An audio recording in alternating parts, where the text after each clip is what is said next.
Yo. Best way to start a stream. Yo. Come on, chat. Let's log in. Come on. Let's get ready. You ready to go, chat? Let's go. How do these people live with themselves? Yeah, dude, we can't do this if you don't like the video and subscribe right now. I can see 97 people, 97% of the people watching this hasn't subscribed yet. Do you want to be one of those 97 people? Of course you don't. You want to lock in and be. What the fuck? Seriously, how did these people live with themselves? Hi everyone. Hi. Welcome to this thing. Um, I saw this one. Is it okay if I do part 2 of your video? Is that the are you the Throwback Thursday guy? Because you never sent me a link to the first one. At least I didn't catch that. If you were gonna do something with the thing, and I. Oh no, the Chrono Streamers. Please tell me we're not gonna call ourselves the Chrono Streamers. Oh shit. Oh god. Yeah, but anyway, go ahead. Do whatever you gotta do. Just send me a link. I want to see it. This is like Kevin Smith says, I'm a press whore. I just want to see my name in print. Come on, chat. Let's lock in. Fuck. I think that's going to be the running joke for this stream. Oh my god. Oh my god. No, we're not doing the Chrono Streamers. No, that's fucking ridiculous. No, you guys can call yourself whatever you want. I'm just gonna call you people. Oh my god. How's morale? Yeah, it's doing fairly well. I know we've got. Oh, hey, the Under Killing Moon dev is here. So I was thinking like we could do the finale of Seventh Guest, or we could have a look at the Killing Moon remake. And I don't know what are people's preferences like. We have, what was it, 4 rooms left of the Seventh Guest remake, so it should be over fairly quickly. But we could also have a look at the. Oh, you can do a poll like on Twitch or YouTube. Probably Twitch, I would imagine. Yeah. So I just have the restream chat open. It shows me both YouTube and Twitch. So sure, fuck, run a poll. Hot diggity. And you'll have to let me know what the results are because I can't see it from here. I suppose I could open my own Twitch channel. But I'm not going to because I'm a lazy bastard. Fuck it, I will. I'm gonna open my own Twitch channel. Let's see here. Stream manager. I've never done this before. So there's nothing like super sus about showing your dashboard, is there? I don't think there is. But I'll keep it. Current poll: what to play? Can I pop this out? I can pop this out, can I? But it's my chat. Okay, come on. There we go. There we go. There it is. There's my actual stream chat on Twitch. And here is the poll. So far, we've got 67% saying, let's do Under Killing Moon first, and the other one says Seventh Guest. Like 6 people voted. So, but I think I may have pumped this up a bit with the with the Under Killing Moon crowd, with the Tex Murphy crowd. I posted it on their Discord, and don't you dare be money. Don't you fucking dare. So I think that the Tex Murphy crowd is in here, and they just want to see the Killing Moon, and they're probably gonna piss off after I've shown the Killing Moon thing. So, all right. I guess there's no point in, yeah, Killing Moon wins. There's no point in pretending or just holding the thing ransom, because I've had quite enough of ransoms lately. So, what? No, we won't piss off. Well, maybe you won't. But someone else might.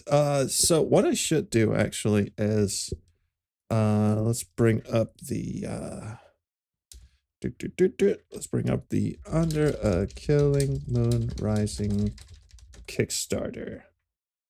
so I won't get any of these names wrong, and I won't get anything else wrong. So, the project we're looking at is Under a Killing Moon Rising. Right here it's called Remake, but it is Killing Moon Rising. I suppose text has some sort of erection or something, but it is a modern Unreal Engine remake of Under a Killing Moon, and it was started by just this one dude, Yuval, who just decided to do it because no one else was doing it, and now it's turned into a semi-official thing, if not a completely official thing. I think the Kickstarter's in Chris Jones and Aaron Connors' name, but it is Yuval who's running the thing and doing the updates and pretty much working on it by himself. And um, Doug Vanegrift, the artist on pretty much every Access software game, is doing some 3D models of the characters. As you will see, he hasn't quite gotten to all of them, but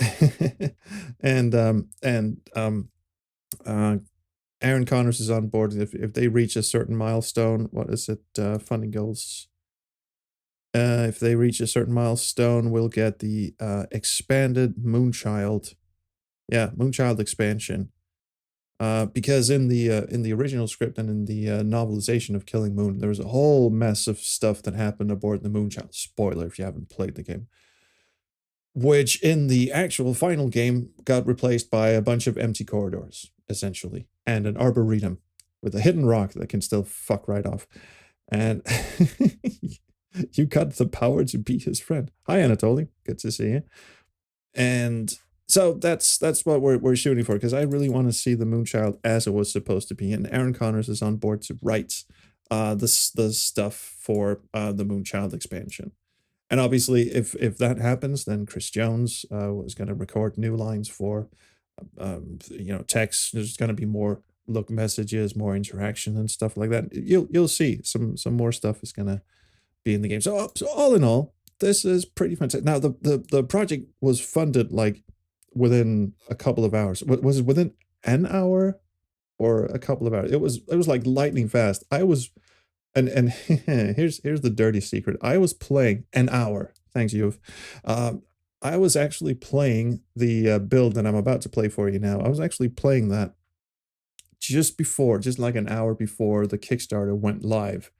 So I was sitting there with you all in a Discord chat, and I was breaking the shit out of this build, which is that was horrible of me because it turns out yeah, I was having a great time. So quick recap. Yuval is in the chat right now on Twitch. Username is UAKM_remake. Hi, how are you doing? Yuval was I'm not entirely sure why, but he reached out and I sort of warmed my way in and said, "Hey, can I have a go at this? Because I like Tex Murphy a lot." And he was like, "Yeah, what are your computer specs?" and I sent him my computer specs, and at the time my my GPU was an RTX. What do they call it? 60, 40, something. So anyway, it had 4 megabytes of VRAM, and Yuval was like, "Yeah, that's not going to cut it." But he sent me a build anyway, and you know, he was right. There was not enough VRAM. All the textures wouldn't load. They were just like a blurry fucking mess everywhere. So I ended up going out and getting myself a new GPU just so I could play this game. So let's get in there and play it. And so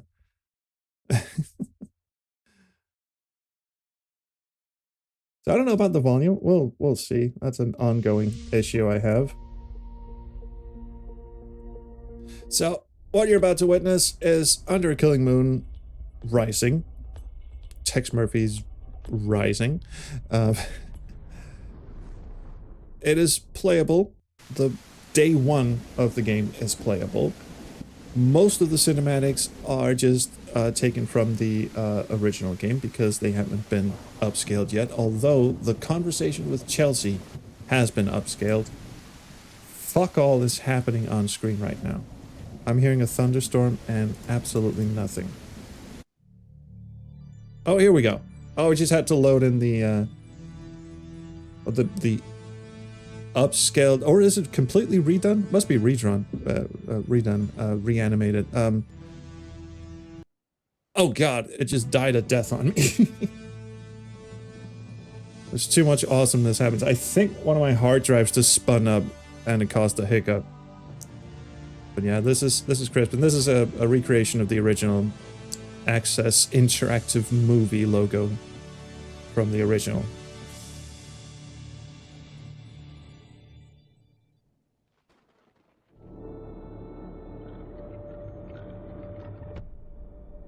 What I really like about this is there's that little thud just before the logo hits the screen.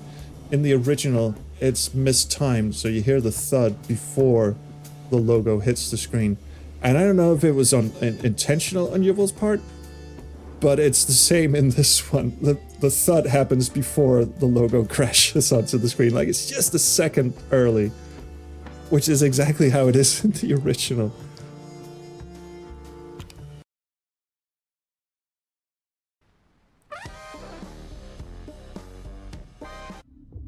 The logo, I believe, is rendered in real time. So, they found it again, have they? I thought we'd taken care of it. The forces of evil are persistent, sir. I'm getting too old for this. Who have we got lined up to deal with this problem? Murphy, sir. Oh, no, not Murphy. Afraid so, sir. What about Spade or Marlowe? Dead, sir. Isn't there anyone else? Sorry, sir, he's next on the list. Well, I suppose we'll have to make do. Knowing Murphy, he's going to need help. A lot of help. I just sniffed over James Earl Check the Jones. archives and get back to you, sir.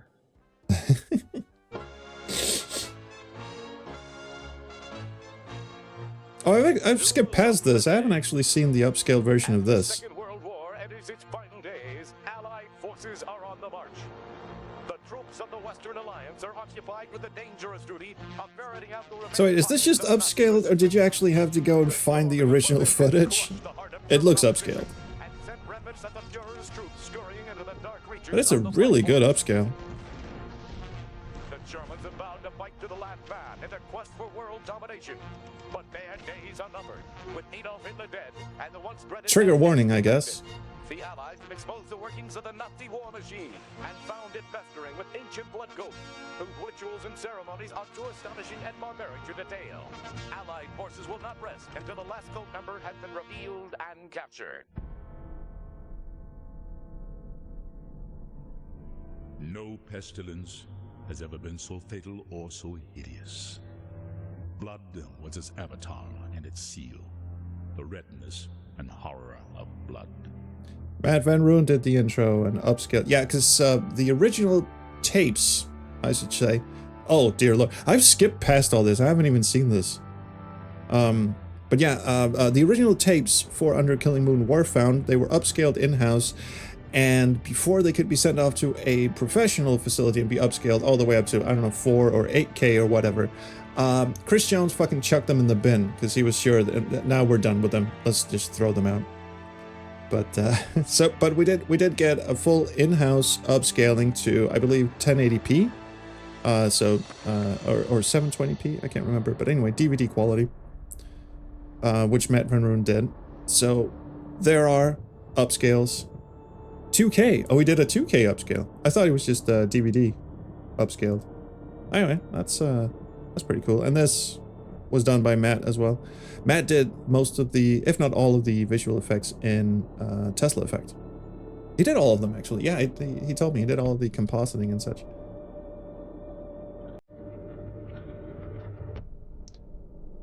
And there it was again. The thud was like just a little second. Like, we got a raid? Oh, hi, raiders. Again, I can't see the raiders. Also, it's supposed to play a sound effect when someone raids me, and it didn't.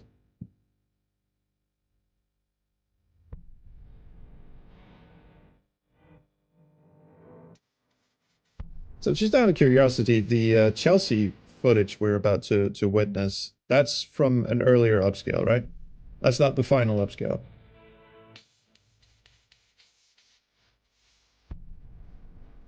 Yeah, DVD would have been 480p. Isn't it 720p for DVDs? But yeah, the upscales are not final, but it gives you an idea of where we're at. New San Francisco sparkles like a Also, chunk all of the cubic speech has zirconia, been an island of hollow rejiggered. beauty It's not surrounded by a compressed to red sea shit of like it was in radiation. 1994. 5 million souls drowning in gamma rays. Some lucky people have a natural immunity to genetic mutation caused by the radiation. I'm one of them. Most of them live in the new city, but I don't. I live among the unlucky souls, the mutants and the destitute, and the wreckage of old San Francisco. My name's Tex Murphy. I'm a private detective. At least I used to be. Since my marriage hit the rocks, I haven't done much of anything. I went out tonight for the first time in a week, but all I ended up doing was spending the last of my money on a bottle of cheap bourbon. Now it's past midnight, and I'm staring out of the window of my office on the second floor of the Ritz Hotel. Just like me, the Ritz used to be something. Now it's just another grimy building in a rundown part of town. And I'm almost out of bourbon. Remember how small this animation was in the original game? Because they couldn't, like, full screen, like, have that animation playing full screen. It would have tanked a computer in 1994. Yes, that's so good. Alright, Delenda with the technical explanation. 720 is an early HD resolution. So a DVD resolution would be 480. I was like 420? That can't be right. 480p. So last night, after 15 years, the Colonel So this walked into my is just the office. original FMV. This is Maybe not take a good upscaled, hard look at obviously, myself. and Maybe I have hit completely bottom, and temporary. Maybe I do look like hell. The rest of this is Lord knows just only the exercise I've had lately original, is tipping the bottle and right? flipping cards into my hat. Yeah, there's no reason to keep got going. We all know the four. intro, right? Yeah, this is all Contrary temp. to what the Colonel walks in. He's Tex is drunk as hell. It's all fun. Okay, so now we're in Tex's office.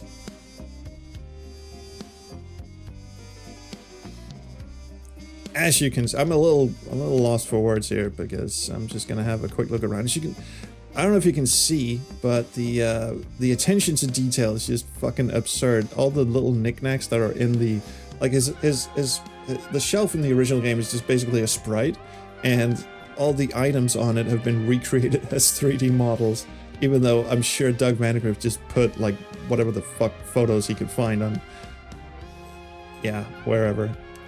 And the fire extinguishers that's just painted on. Well, since the building inspector has only one eye and no depth perception, the hotel manager painted fire extinguishers in all the apartments. It saved him a bundle.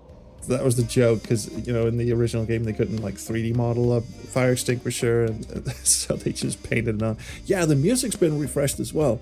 I'm not entirely privy to, there's been a complete reorchestration of the soundtrack being done. And I believe that's what we're listening to, and they're gonna do the entire soundtrack like that. But you can switch.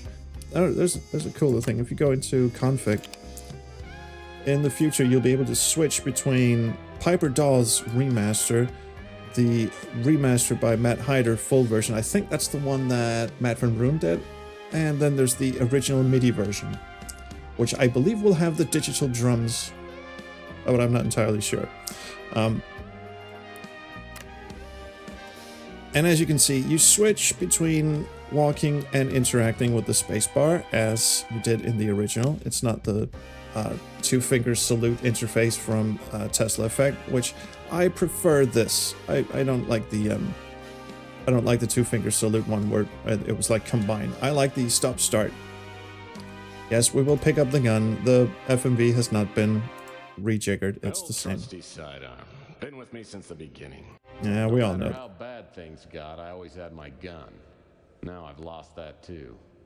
I have a feeling this is gonna be one of those days. Alright, let's start picking up some shit. Oh, I haven't turned on the record player in this one. I haven't tried that yet. My phonograph's an old family heirloom. I love to play the classics. Kool and the Gang, Peaches and Herb. Oh, you can't turn it on in this one. Huh? Or do you have to go... No, you can't. Oh, is that Pandora? Maybe it's Pandora where you can turn it on. You can't yet. Oh, we'll get there. Alright, let's start picking up some shit.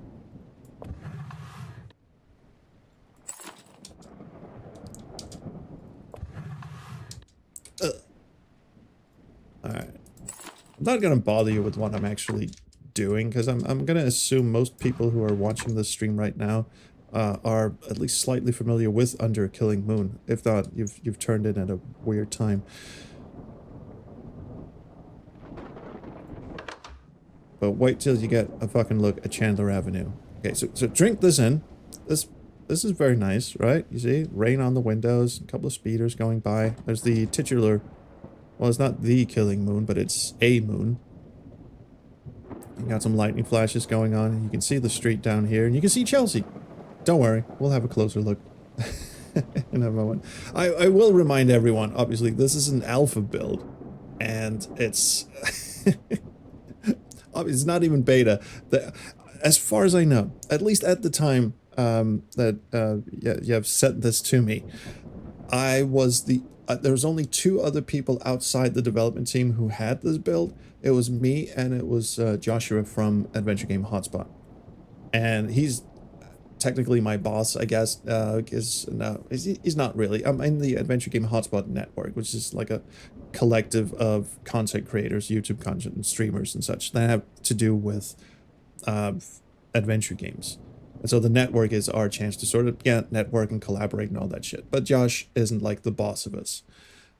We can call Josh an asshole in our videos and he can't censor us. But I actually like Josh, so I'm not going to do that. But anyway, that's apart from Josh, who is like the head honcho and lead of Adventure Game Hotspot. He has a copy of this, and then me. So this is, and now I'm sharing mine with you. For better or for worse, but yeah, this is very much a work in process. Like, I'm gonna skip the non-upscaled videos.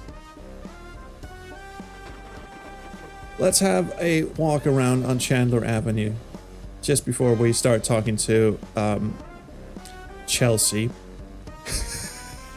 I love this. Obviously, her model will be replaced eventually. I hope there'll be I hope there's going to be like a cheat code or an Easter egg or something where you can turn all the NPCs into UE5 bot. I would love that. Wait, let's have a look at Chandler Avenue here, shall we?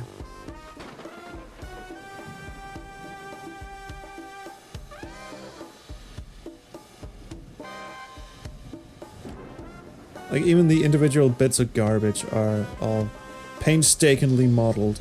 And here's the thing, right? If you want to go to Coit Tower, it used to be that when you went through this little thing right here, the hole in the fence here, then it would just sort of take over. You'd be on an FMV conversation. But now you can actually walk up on Coit Tower and have a look around the delicious wiener stand. I have no idea how that eye is holding itself up on top of the wiener stand, but it is. It's magical. Let me see it. Oh, look. Oh, I'm stuck on a trash bin.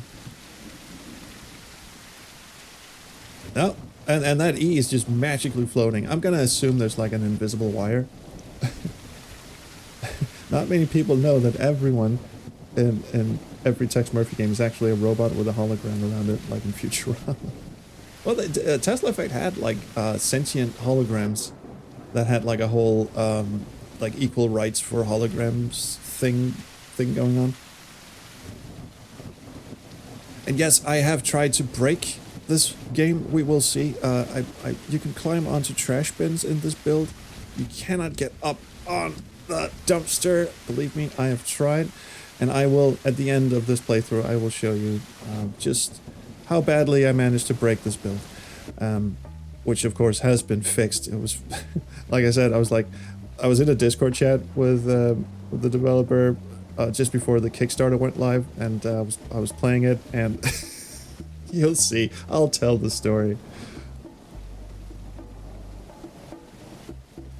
How come it's always rising in the game titles, never waning? Well, that's an interesting perspective. I suppose because Under a Killing Moon waning would be too close to whining. Also, it would sound like it would need some blue pills just to stay erect. I don't know. Look how fucking gorgeous this is. Yeah, I'm sorry. I'm gonna tongue lather this thing, and it's not just because I'm getting to play it for myself.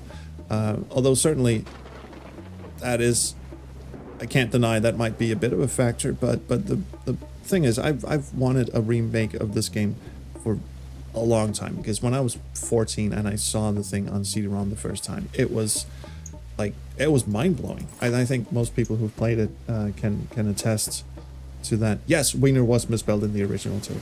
Pretty sure it was. We can load up the original afterwards and have a look if you want.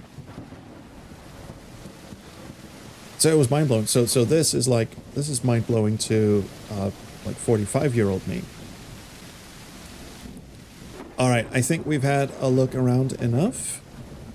I think we all know what we're looking at. So that's Chandler Avenue for us. Let's go have a chat with Chelsea Bot. And this is the one conversation in this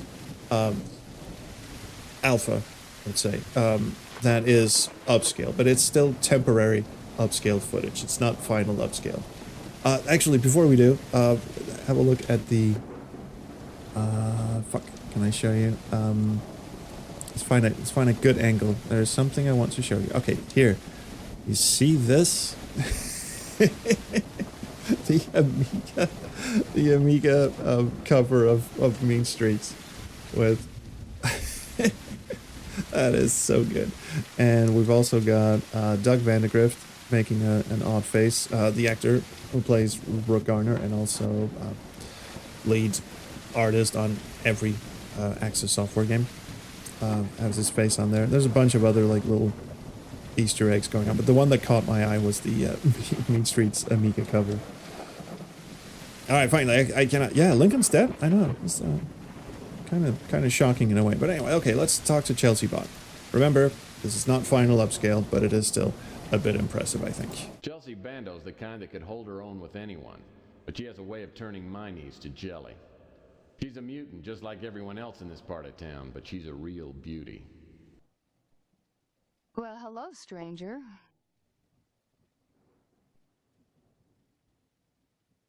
Chelsea, you're breaking my heart. Why? Because I've got a steady job? Now, one thing I want you to notice is that in the original, when one character was talking, the other one was just a still image, just freeze framed. And they did this to save on CPU power and all that sort of stuff. So all the actors were filmed separately, and when one person was speaking, the other one was just a cardboard cutout. And when the other person started speaking, then the first person would turn into a cardboard cutout. But somehow they've gone to the trouble with these upscaled FMVs of making it seem like both characters are actually talking, because they must have found some like B-roll before and after or something. When Chelsea's talking, Tex is actually moving. He's actually standing on, shuffling on his feet and stuff like that. Now, if you didn't notice that about the original, then your mind is blown and you will never be able to unsee it. But it's one of the first things I noticed when I saw the updated conversations, is both characters are actually moving right now. It looks like they're actually having a conversation. See? Chelsea's moving. You're right, Chelsea. You ought to be doing stand-up. No. Look, I do enough stand-up work right here. So can I help you with something? Yeah. And again, I mean, Tex looks like he's wearing some kind of funky skin-colored shades and shit like that. This is temporary upscaling. Don't get hung up on the upscale quality here. It's a test, but I think it's really awesome. And yes, this takes a ton of work. Totally temporary, but... Rook acts like a tough guy, but he's a softie. Just don't tell him that to his face. One thing I've... Obviously, this is something you wouldn't pick up on in the 1994 original, but something you cannot unsee in this upscale footage is Chelsea's not looking at you. She's looking at the cue card next to her. I mean, come on, have a look at this. I love Louis, but his friendliness doesn't fool me. He's a sharp one. He knows everything that's going on in this neighborhood. Yeah. And, oh, I thought did I hear something? Do you know what? I'm just going to turn up the audio. It went black for you guys. It's going to come back. Here we go. I've turned up the audio in OBS. I think the audio is a bit low. Yeah, it's a bit low. So so you can actually, well, have a listen, like right at the end of this line. I love Louis, but his friendliness doesn't fool me. He's a sharp one. He knows everything that's going on in this neighborhood. Yeah, I heard Chris Jones in the background going, cut. That's fine. That's good. Luckily, Ardo seems to like me. I mean, if I were on his bad side, I'd be tempted to relocate. He could crush a Subaru with one hand. And that's the take we're going with. Thank you. Thank you very much, Miss Bando. Anyway, leaving. And she turned into a robot. Oh, we'll be seeing more of this bot later on. Alright. Let's actually move the plot along, shall we? Now, start spotting references. 3, 2, 1, go. I think especially Changus, you are going to get a kick out of this one.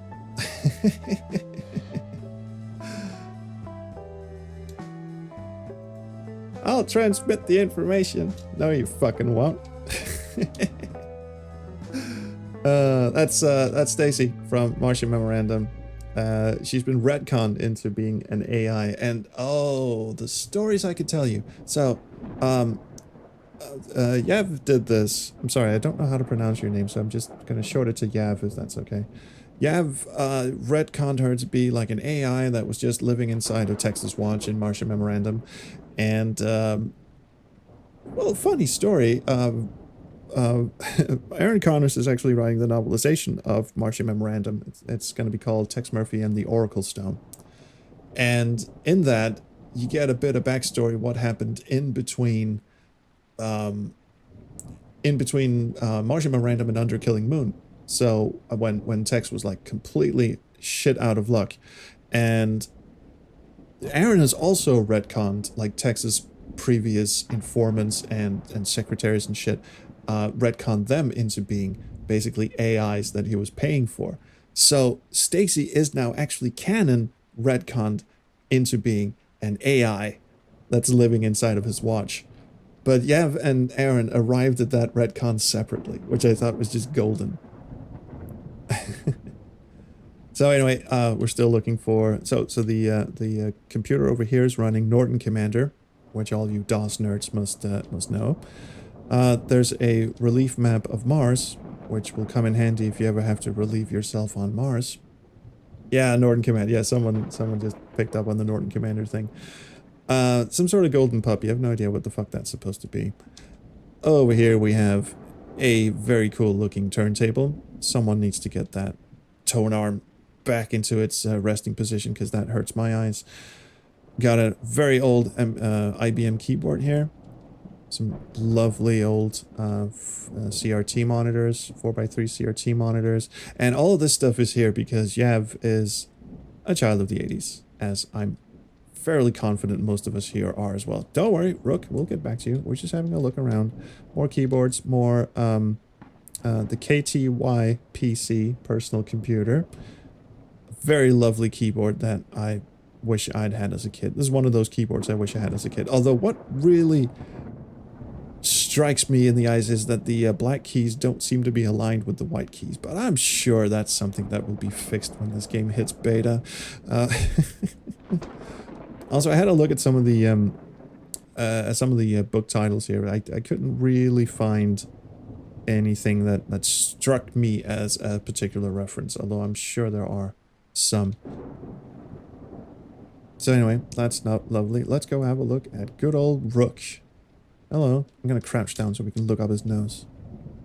Hey, buddy. So this is one of the 3D models that Doug Vandergrift has made for the game.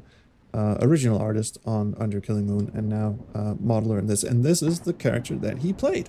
Oh, and the animations will be updated, Yav says. This is the character that he played and has played ever since, you know, Under Killing Moon 1994. So this is Doug Vandergrift as Rook Garner. Rook Garner runs this pawn shop. Unfortunately, it's still the original FMV. So we're going to skip most of this. We're going to have a little conversation here. We're going to get hired. We're going to get hired to look for the missing bracelet that, as you see, there's a big fucking hole in this display case up here. Why don't you tell me what's got you upset? And there we go. That's just it. This is my favorite line of the first the first chapter, I suppose, the first day of the game. Where the Rook has just told us, oh, there's a bracelet was taken from me, and or no, something really priceless was taken from me. My deductive powers tell me the bracelet's no longer on the premises. Brilliant work, Murphy. Fucking love that delivery so much. It's like he takes his time. Just go, brilliant work, Murphy. So anyway, Sorry, Rook. I guess I... The bracelet was pawned. so we're gonna be taking out back. What was your impression? Yeah, let's Have you contacted... let's go. Let's go. Let's go. We're deeply So offended. what am I? Chopped liver? Yes. I'd appreciate your help. He says you can't afford a Rook takes decent me out PI. back and shows me where the burglar broke in. The back window is busted out and the latch is ripped. It's a sloppy job. As I start my investigation, I'm looking for information to enter into my crime link computer back at the office. One thing's for sure, Emma Nimpton won't be one of the suspects' names. Every PI worth his salt knows that's not my name spelled backwards. Alright, I don't know if the sound is too loud here, so I'm just gonna drop it a decibel or two.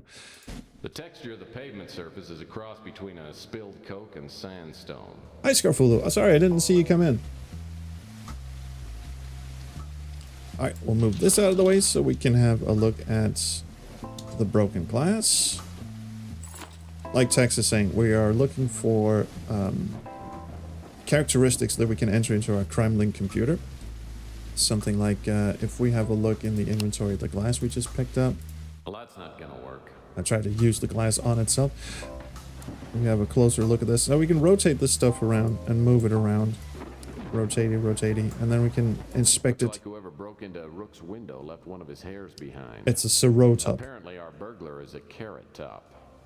Yeah, obviously all the dialogue is not copy and pasted from the original. That's placeholders as well. We're gonna fix the typos and shit.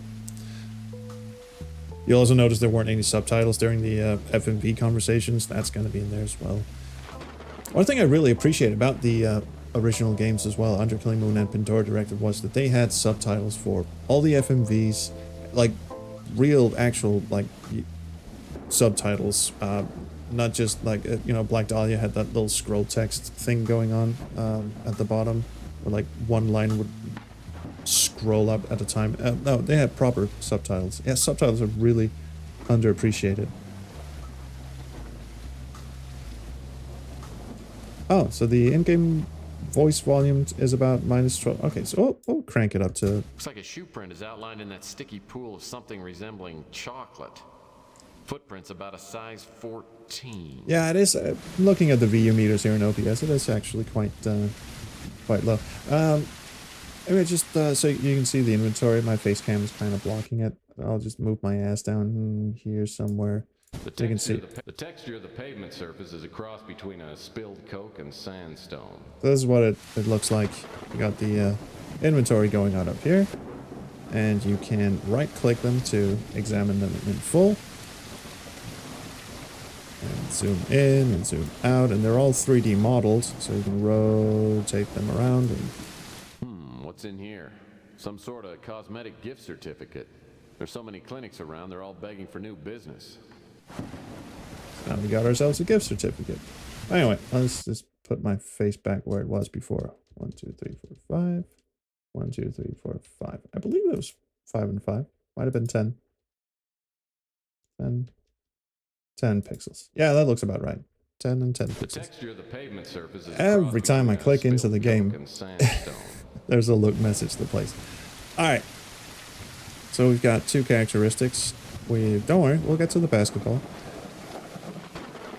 We need to get the boombox and the batteries for reasons that will become apparent later. So now, and this befuddled the piss out of me. So obviously you need to get the batteries out of this thing. But you have to, I don't know if you have to zoom in, but it always helps. You zoom in and you actually have to go and click on the battery compartment. Worked in years. Hey, there are batteries in here. So now you have to, now you can't just like examine an inventory item and expect to like get something out of it. Tex will instinctively know where to look. Now you have to sort of direct him a bit. So a little more, yeah, you have to be a little more eagle-eyed. Also, another thing that befuddled the ever-loving piss out of me was, this is a shortcut back to Chandler Avenue. And in the original, you just move one of these boards and you can just That old wooden hop on fence through. blocks off the alley that runs beside Rook's pawn shop. But as you can see, there's no move. Like, you can see at the bottom here, it's going to show what available interactions there are, and there's just look. In the original, there was there was a couple of planks that you could move, but no. In this one, you have to pick up this crowbar and just simply attack the bars here, and this will help you get moving on. This will also teach you how to crouch, because if you just you have to crouch under these. Whew. Oh, and Clint just popped into existence. Hello, Clint. We'll get back to you as well. He has some information for us, but actually, no, we do need to talk to you because we need to find out what kind of sick pervert you are with the chocolate syrup. Yeah, what do you want? I always thought it was weird that he's a chocoholic, because Tex is clearly an alcoholic, so it's not like they were trying to avoid like alcohol jokes in the game. Like, Tex is just chugging whiskey at the start. I don't know why. Maybe they thought it was too much of a cliche to have a vagrant who's also an alcoholic, so now he's hooked on chocolate instead. I have no idea.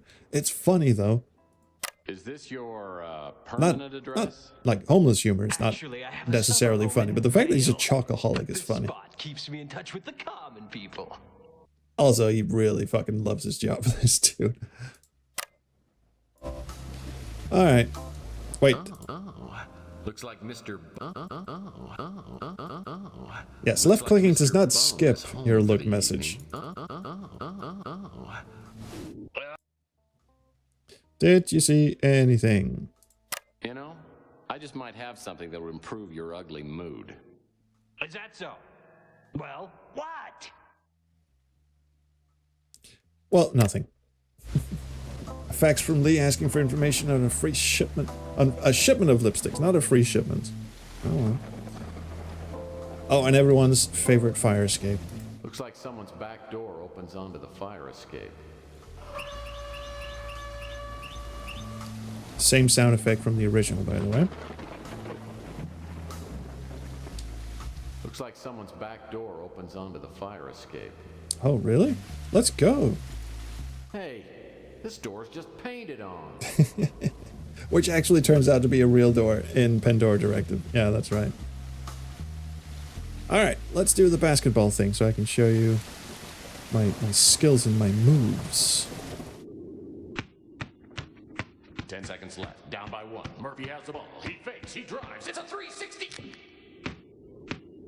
He's fouled. Can't wait to see that in that animation in like upscaled HD, because it's so obviously like the lean back and the drop. It's so obviously like I wasn't going to say Photoshop, but yeah, so I'm really looking forward to seeing that. So you'd think that was it, right? But no. It turns out if you go up to the basketball and right click, or left click, sorry, you hold down left click, now I'm actually carrying the basketball around. And now I can chuck it at people. Yay, physics. Oh shit, where did it go? And you can basically carry this thing around wherever you go. Oop, oop. Can I crouch with it? Yeah. So I can go back into Rook's pawn shop and just toss it at his fucking face. There you go. Let's open this door so we have quick access. No one closes their doors in this remake, by the way. Right in the face!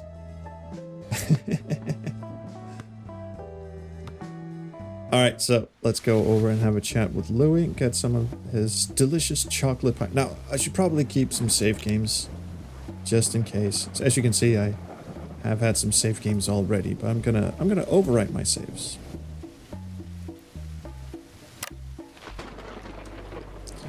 And once again, it's not like when we enter this establishment that we're just treated to an FMV like in the original. You can actually walk inside and have a look. This is...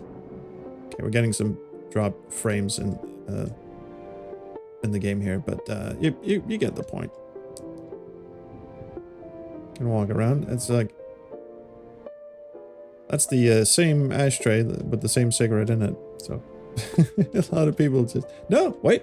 No, it's not. No. Holy shit. You modeled individual ashtrays for this? Are you... Fuck. Holy crap. Anyway, that's Louis.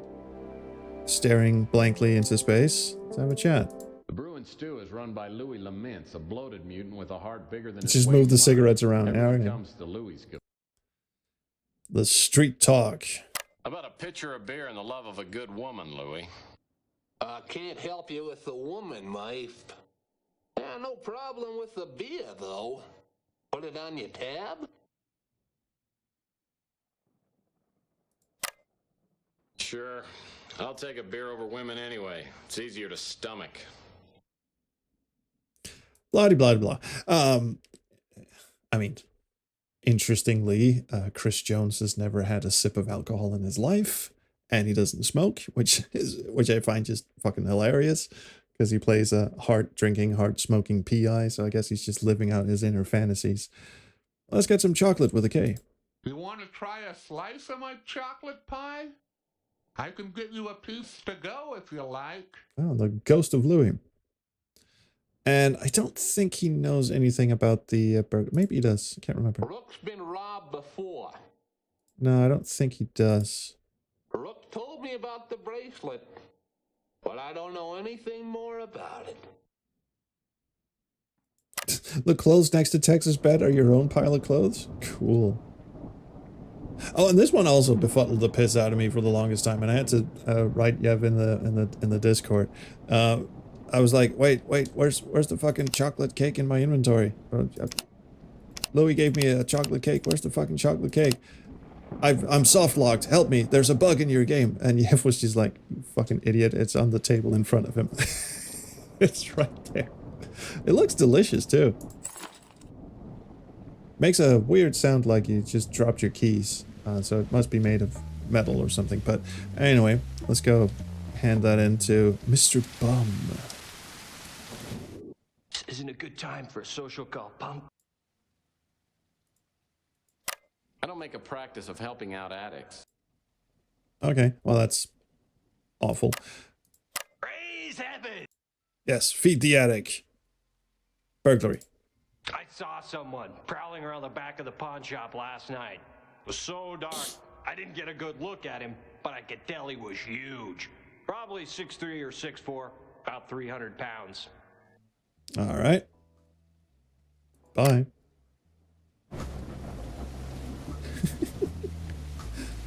It's like he's just standing. I always thought he was sitting down, but And Chelsea also has Chelsbot has some information for us. What can I do for you, Tex? Ooh, what can't you do for me? Yeah, I remember Rook told me about the burglary. I remember a stranger hanging around the past couple of days. It might be a dead end, but I seem to remember that the guy had these bright green eyes and a tattoo of an anchor on his arm. Have you noticed, and Changus will indeed know what I'm talking about, she has Officer Morales eyes. If you know what I mean. Sorry, my camera's going dark. I'm just gonna pump up the juice on my camera a little bit. This always happens. Like I start streaming like in the evening when the sun is still up, and then it gets darker and darker. Yes, lizard eyes. She has lizard eyes, and it's because the light is hitting her pupils, like during the original recording, and they were like, yeah, it's gonna be her eyes will be fixed in the final FMVs. It's a trick from the when you compress the shit out of video footage, you wouldn't see that. Her eyes would just be like 4 pixels maximum. But once you blow it up to like what is it, 1080p or 2K or whatever this is, then you suddenly start to notice it. Like Franny's a live wire. Either she or Sal is gonna do time for killing the other one. And also she's fucking looking at the cue cards again. It's brilliant. You notice so many big browse magazines. Wait, I didn't see that. Oh. Oh, damn. All right. Speaking of Franny, She has also turned into a robot, but she has some important information for us.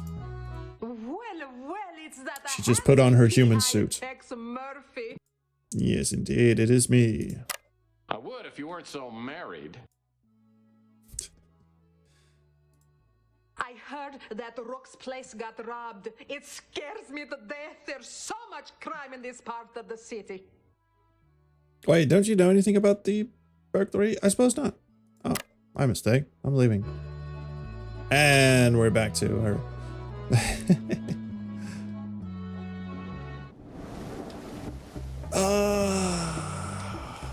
Oh, we need to talk to Beak as well. I don't do. Oh, of course. We need to go have a chat with Mac Malden. So we're gonna have to look at the newspaper. Now, I don't know, is it enough to just look at the newspaper, or do I need to zoom into the article, Burglaries Baffle Police? I think you just have to have the newspaper open and you get the address. But just for completeness sake, let's go up here and have a look at Burglaries Baffle Police. So you get Lieutenant Mac Malden's name. And my favorite is the Poet's Corner.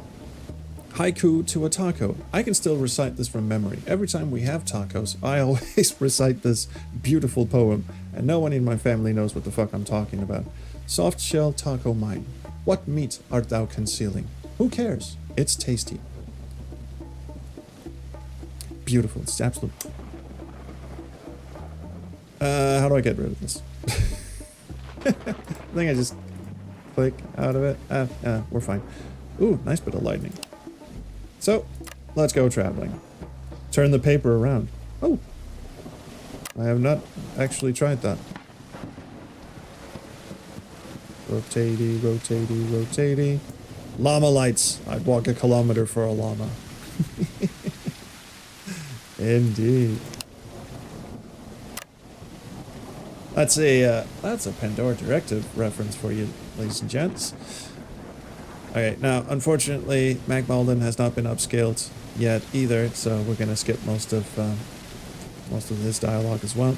We just want the deets, but you get to see the lovely transition. Yes, this is a Back to the Future reference. I asked. Actually, I think you told me unprompted. Did Mac Malden get recast for Pandora Directive? No, he did not. But unfortunately, he did die between Pandora Directive and Overseer. No, wait, no, he's in Overseer. He is. He has a brief cameo in Overseer, but he died between Overseer and Tesla Effect. His station will be 3D walkable. No shit. Oh, that's amazing. All right, so good to see you too, man.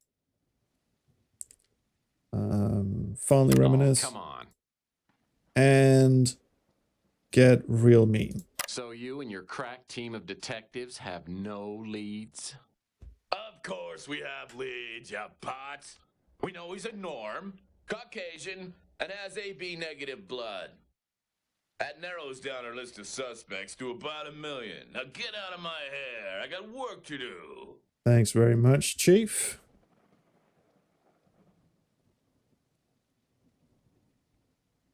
Part of me wishes he could just keep spinning around in that chair. Maybe, if it's walkable, have, like, if you walk up to him, instead of talk, you can move and you can just push him around in the wheelie chair. Nah, it's not gonna work. But I think we have all the information we need. Chelsea told us, yeah, I think we're good. Let's try the Crime Link computer. See, the trouble with having played this game for about 1 million times is that I know all the things I'm supposed to type into this thing before the characters actually tell me. Yeah, the Gideon model. Ah. Oh, he's a norm. He's Caucasian. He's male.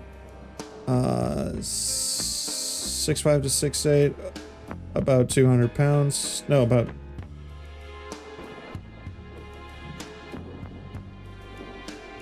Okay, maybe I don't know. I think it's this one.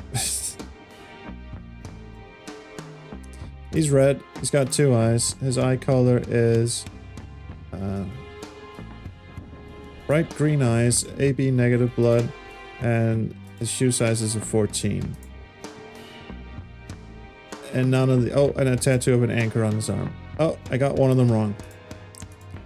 And it's 6'4". 6'4" is about 200 pounds. I'm pretty sure it's not 200 pounds. Oh. No scars, none of the other shit here. We don't need any of that. Bright green eyes, tattoo of an anchor. Okay, one of these is wrong. I wonder which one. I'm gonna have to... 300 pounds. Oh. I'm blacking on this. Oh no, you're blacking on this? Yeah, I did this 500. Okay, he's 6'4". There you go. He's about 6'3", 6'4", about 200. I always thought he said 200 pounds, but it's 300. Okay, anyway, there we go.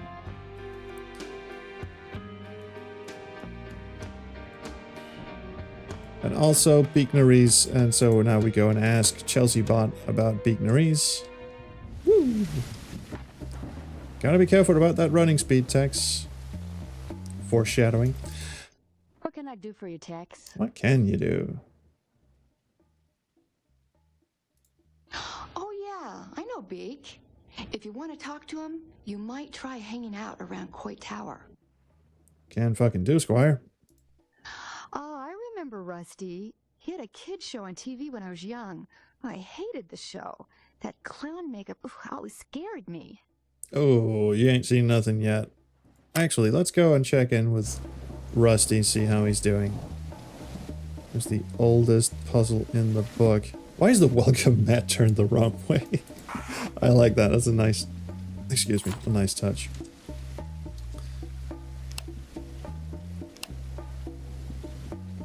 That is a horrifying looking key. Again, I'm not sure how the letters stay on it like that, but that's impressive.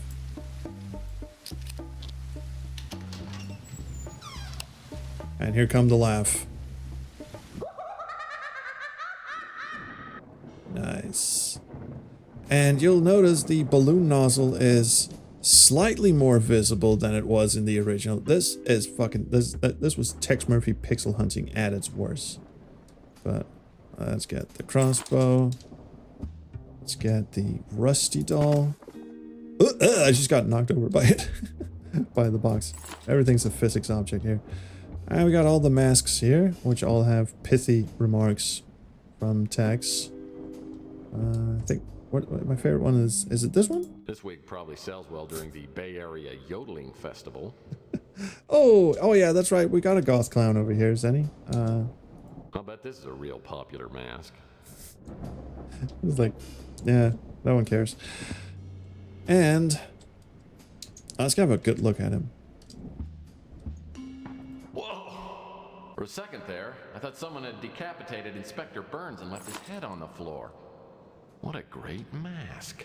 Yes, and also, purple key goes in employees only door. And you will never guess what we'll find in here. Oh, damn. I'm just gonna have a quick look at this, because... Ew.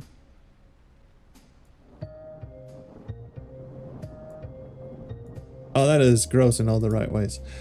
Alright, key.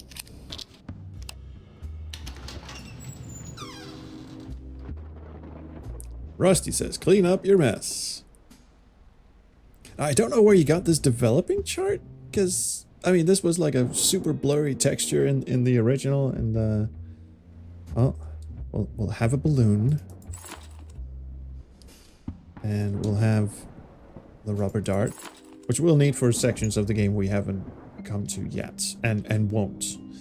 Because this alpha build ends after day 1. Let's just have a look in the toxic acid barrel. Why in the world would Rusty keep a barrel of toxic acid? Again, this footage has not been upscaled, but just wait until... This is some premium 1994. Oh, Lordy. Well, this fucking 3D animation. What a way to go. You did investigations to get all the textures. Someone murdered him. Look at this. This is fucking beautiful. I cannot wait to see the updated FMV for that one.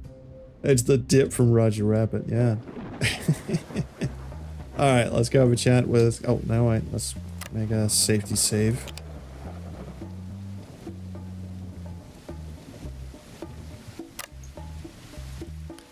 Run up and have a look at Beaky Boy. There he is. And get in his face. Quite literally. Hello, Beaky. How's your acne, Beaky? Oh, no. I'm over here. I'm over here. Attaboy. I walk up the steps to Koi Tower and spot a small figure lurking in the shadows. And he makes us another entrance. Again. This will be... What are you staring at? And yes, this is from the original FMV, so you can see Wieners is misspelled in the original. Winers. Pardon my staring, but that is a truly impressive schnoz you've got. Come on, don't make fun, huh? What do you want? Who are you? Chelsea Bando said I could probably find you nosing around up here. Yeah, puns for days. Oh, nothing. I just wanted to see if your nose is as big as everyone says. Hey, he's just a complete twat. You leave me alone, Mr. Snoopy guy. Oh, it's even got the original arrow, mouse arrow from the... Okay, let's make a deal. Let's go. Don't be snooty, Beak. I'm here to cut you a deal. Literally. And you get the... Okay, I can use this. beauty certificate, which is kind of on the nose. No pun intended, but... McFlam's rap sheet would take a day to read. He's a fat scum, and he's an idiot to boot.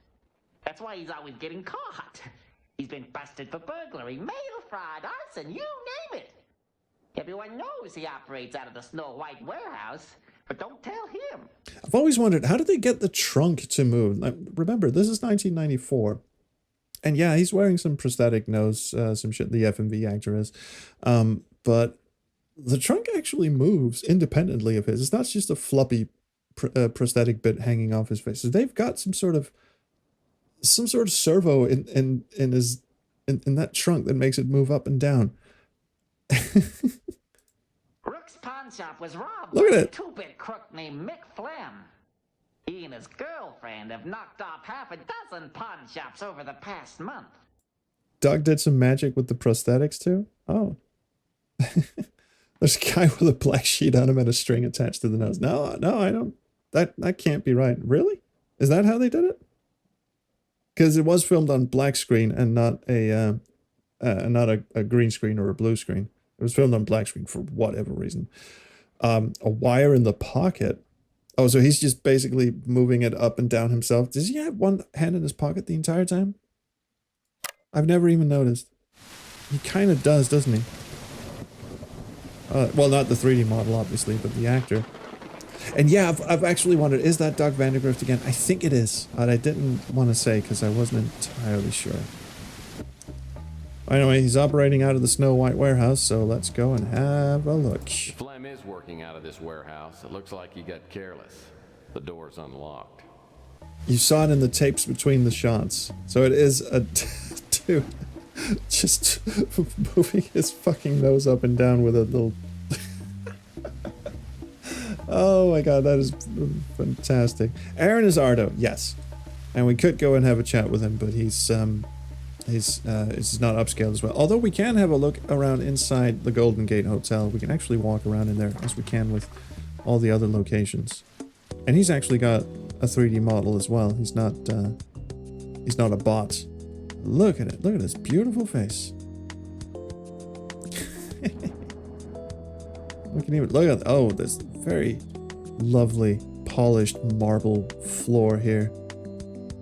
And again, this is something my old GPU just could not handle, so yeah. Obviously, none of these doors work. I believe you have to solve the bishop puzzle for one of these doors to open. And no, wait, we'll get to that.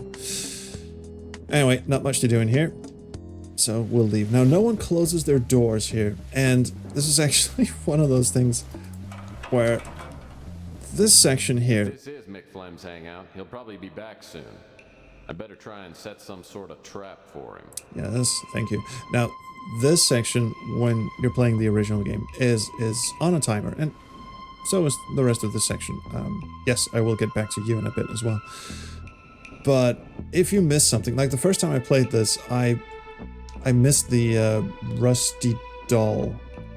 And there's something I missed anyway. I think it was the bat. No, I missed getting the Rusty doll inside of Rusty's Funhouse, and so while I was rigging all this shit up, and I had the whole thing like set on a timer, because you're on a timer once you step in here. But I could just run out and run into the Funhouse, pick up the doll, and then run back in here. I believe you are on a timer when you step inside here in the original game. Oh, the key we're looking for is up here. No, the timer starts when you switch the doll on. Okay, my bad.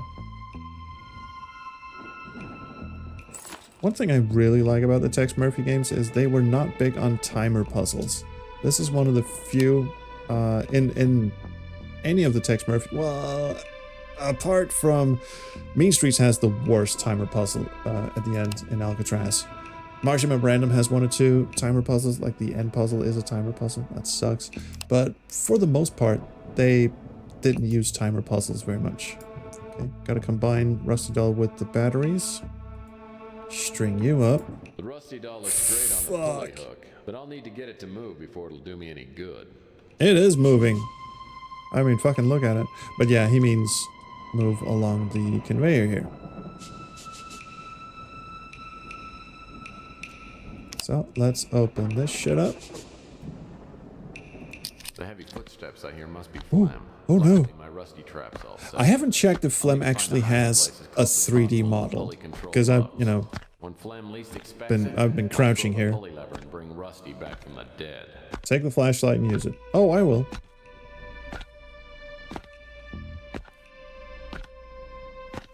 Because we're about to end day one, and with that, we will also be ending the alpha here, the playable part. Flem doesn't have a model. Well, not yet. And that is when I'll start showing you some weird shit. With, with permission from the developer. Alright, I'm going to show you this, even though it's not the upscale footage. I'm going to show you this in the entirety, just to remind you of what actually happens.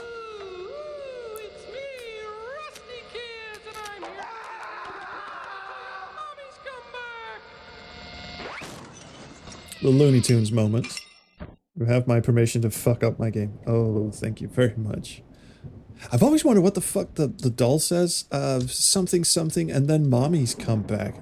I can't unhear that he says, ooh, mommy's come back. Like, what the fuck are you talking about? Well, anyway, do you guys want to see some dark shit? So we got the flashlight here. Don't worry, it's not the same kind of flashlight as it was in Tesla Effect. But, oh wait, I just saw something in the chat I have to respond to. I just saw it crawl away. Crawling Cast says, thanks for the Fate of Atlantis synth versions of the score. I hope you can bring it back. Oh, cheers, man. Thank you so much. That's very kind of you. Anyway, flashlight on. And yes, it does work like, you know, any flashlight in a game would. It doesn't object highlight like the Tesla Effect one does. At least I don't think it does. But here, you want to see something dark? Oh dear. Oh dear. What's all this then? Oh dear. Rusty says, clean up your mess. Now look what you made me do. Well.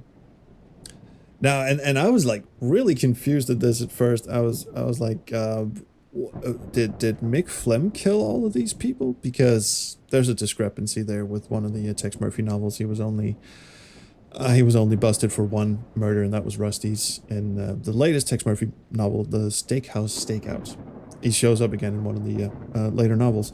But Yev said that, oh no, this is actually Rusty. Rusty was a complete pervert and a murderer and all that shit. So it's because of my stupid confusion, I think Yev is going to touch up that and like make it slightly more obvious that these are not Mick's victims.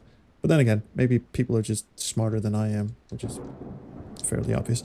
And this is the bracelet, but I think we're just gonna have a little poke around first. So, when I was playing this, as you may or may not know, I like to break shit. So of course oh, that was a nice lightning. I wanted to see if I can get out of bounds. I wanted to see if I could break this thing, because you know it's an alpha build, and I'm just naturally mischievous like that. So I started bumping my way up against like fences and all that. Started climbing onto garbage bins and all that. These are impassable. You can't climb on these. I set the run speed to maximum. I started like ducking, see if I can duck under fences and stuff like that. Can't do that. As I showed you previously, I can get up on this garbage can, but I can't make the jump to the dustbin here, so I can't get over the fence over there. I tried a lot of things. One thing I did try, which I'll show you, and again, I have the developer's permission to show you these, and I've also promised to tell you that these have all been fixed in the coming development builds. So the dev is very much aware of these glitches. Now, for instance, you'll notice that Louis' kitchen is very richly detailed, and if you go over here, the back of his, you know, the counter and stuff, it's also very richly detailed. But there's an invisible wall here. You can't get past this divider here. Only Louis is allowed in here. So, and I was a bit bummed out because that is a very richly detailed kitchen. I wish I could have a better look at it. So it turns out all you have to do is duck, and then you can just slide right in. And now we can have a look at Louis' bum. He's blissfully oblivious to what you have in the chat. He's just going, oh fuck, here we go. But hey, look at the fucking kitchen. Like every square inch of this thing is richly detailed. Like you can't see the mop, you can't see the bell peppers and shit from inside the diner, and the microwave and stuff like that. You would never ever know. There's like a NASA cup over there and something. Ask counter 1. Oh yeah, we will have a few more of those. But yeah, so you can clip through the divider. You can also dance on this furniture. There's one. Yeah, you can get up on the furnitures and dance around. Woo! Woo-hoo. Shit like that. So that's fun, but that's not really out of bounds, is it? He likes when someone looks at his bum. As you'll notice, while you can't really get on top of the tables inside of Francesca's pizza parlor, and you can't really get, there's an invisible wall here, so you can't get in and have a look at her kitchen. Or can you? So I was trying a bunch of shit, just to see, because, you know, you're supposed to stress test these things. You're supposed to, and also have a little bit of mischievous fun, I suppose. There's a lot of attention to detail, and that is why I was really super impressed. So, Yav was counting down to his Kickstarter launching. Like I said, he sent me this build an hour before the Kickstarter was going live, and I, you know, played it, tested it out. I was chatting with him on the Discord, and I was sort of joking around and saying, "Hey, do you know what? I'm gonna make it out of bounds in your game." And he was like, "Yeah, right, you are." And and we started chatting about other stuff, and eventually I just sent him a screenshot that said, "I made it." And here's what I did. Now, I will remind you, this has been fixed.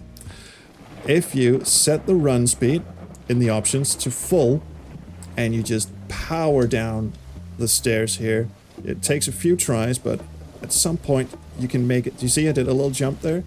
You can jump from the railing over, and boom, we are on the other side. We are now out of bounds. And I actually want to show you this, not to embarrass Yev or anything. I actually want to show you this because the out of bounds environment is fucking stunning. Like, if you've ever seen all those like back rooms, liminal spaces, abandoned shopping malls, that kind of shit, it's just, oh, you'll notice we drop down under the map. Technically, we drop down a step here, and this will come back to aid us in a bit. But yeah, liminal spaces, I've always found them very fascinating, and so have many people. So these are the, you know, the buildings, the houses that are just background texture. But as you can see, they're all modeled from every side. This is the, like the nuclear fallout stuff. Oh my god, the frame rate is kicking my ass right now. So all of this is just visible from... So there's Louis' Diner over there. So you can like frame this very nicely, have Coit Tower in the background, do some nice screenshots. It looks so fucking good. Yeah, it is beautiful. And I mean, look at that. There, you will never see this in-game. You will never see these ruins up close. They are just sort of hanging out in the background. But, I mean, we can, obviously there's no floor like connecting them, but if you just look up, look at this. Look at the detail on just this ruined building that is only visible like in the far distance. This over here is Chandler Avenue. So this is just Horizon stuff. Look how fucking rich this is. And of course, you got some floating buildings and all that, but again, these are just Horizon buildings. And they're so meticulously like modeled and detailed. But what really caught my eye is Ghost City over here. Now, it takes a while to get here and to get over there, but it is worth it, believe me. So this is when, you know, Under a Killing Moon truly starts getting a bit spooky, actually. Because, yeah, these are not flat textures. These are also models. These are actual 3D models. And again, this is just something you would see from a great distance. And I tell you, yeah, I was hoping that would happen. When the lightning goes off, it's, I don't know, it's some sort of particle effect in the horizon of the skybox or something like that. I don't know how that works, but it like fucking flash bangs the entire scenery. And when it does, especially when you're in Liminal City over here, it looks so fucking good. And these buildings are actually connected to the ground. So, but if you just keep your eye up and you start walking around, like you just do some sort of crane shot or some sort of dolly shot across these, it just looks so fucking good. I have to beware though, because as you can see, there's plenty of solid ground, but once you hit a certain point, you can fall off the edge. I believe the edge is over there. I haven't actually gone this way. There's some lights over here. Yeah, this is... K-Modi, this is fucking... Cheat engine speed hack to run faster. That would be... I'm actually holding down the run button right now. I think these are just textures over here, or part of the skybox. I don't know, because that is the edge of the world. I can see the edge of the world, and once, holy shit. If we drop down on the edge of the world, obviously we'll fall out of the map, and we'll, essentially the demo will just quit. And, so on, it's a long walk back. Oh fuck, did you see that? I love the lightning. It is... Oh my god, it's so good. We probably should fall off the map actually, because I just want to get back to... Like, why is this modeled? Why is this modeled? There's, you cannot see this from like millions of miles away, but it is fully modeled. It's fucking beautiful. Let's fall off the edge of the map and then glitch out of bounds again, because there's something else I want to show you just briefly. Woo! See you in hell! Actually, oh shit, no, wait. I have to quickly go into new game, because if once I hit, like, there's no floor. There's no floor out of bounds, so if I keep dropping, eventually the main menu won't open. It's complete overkill for background, but it is so beautiful. Yes. Alright, let's do it again. Ah, shit. I was gonna say first try, but no. Ooh. It takes a couple of tries, but eventually you get it. I think I got a little lucky the other time. Oh.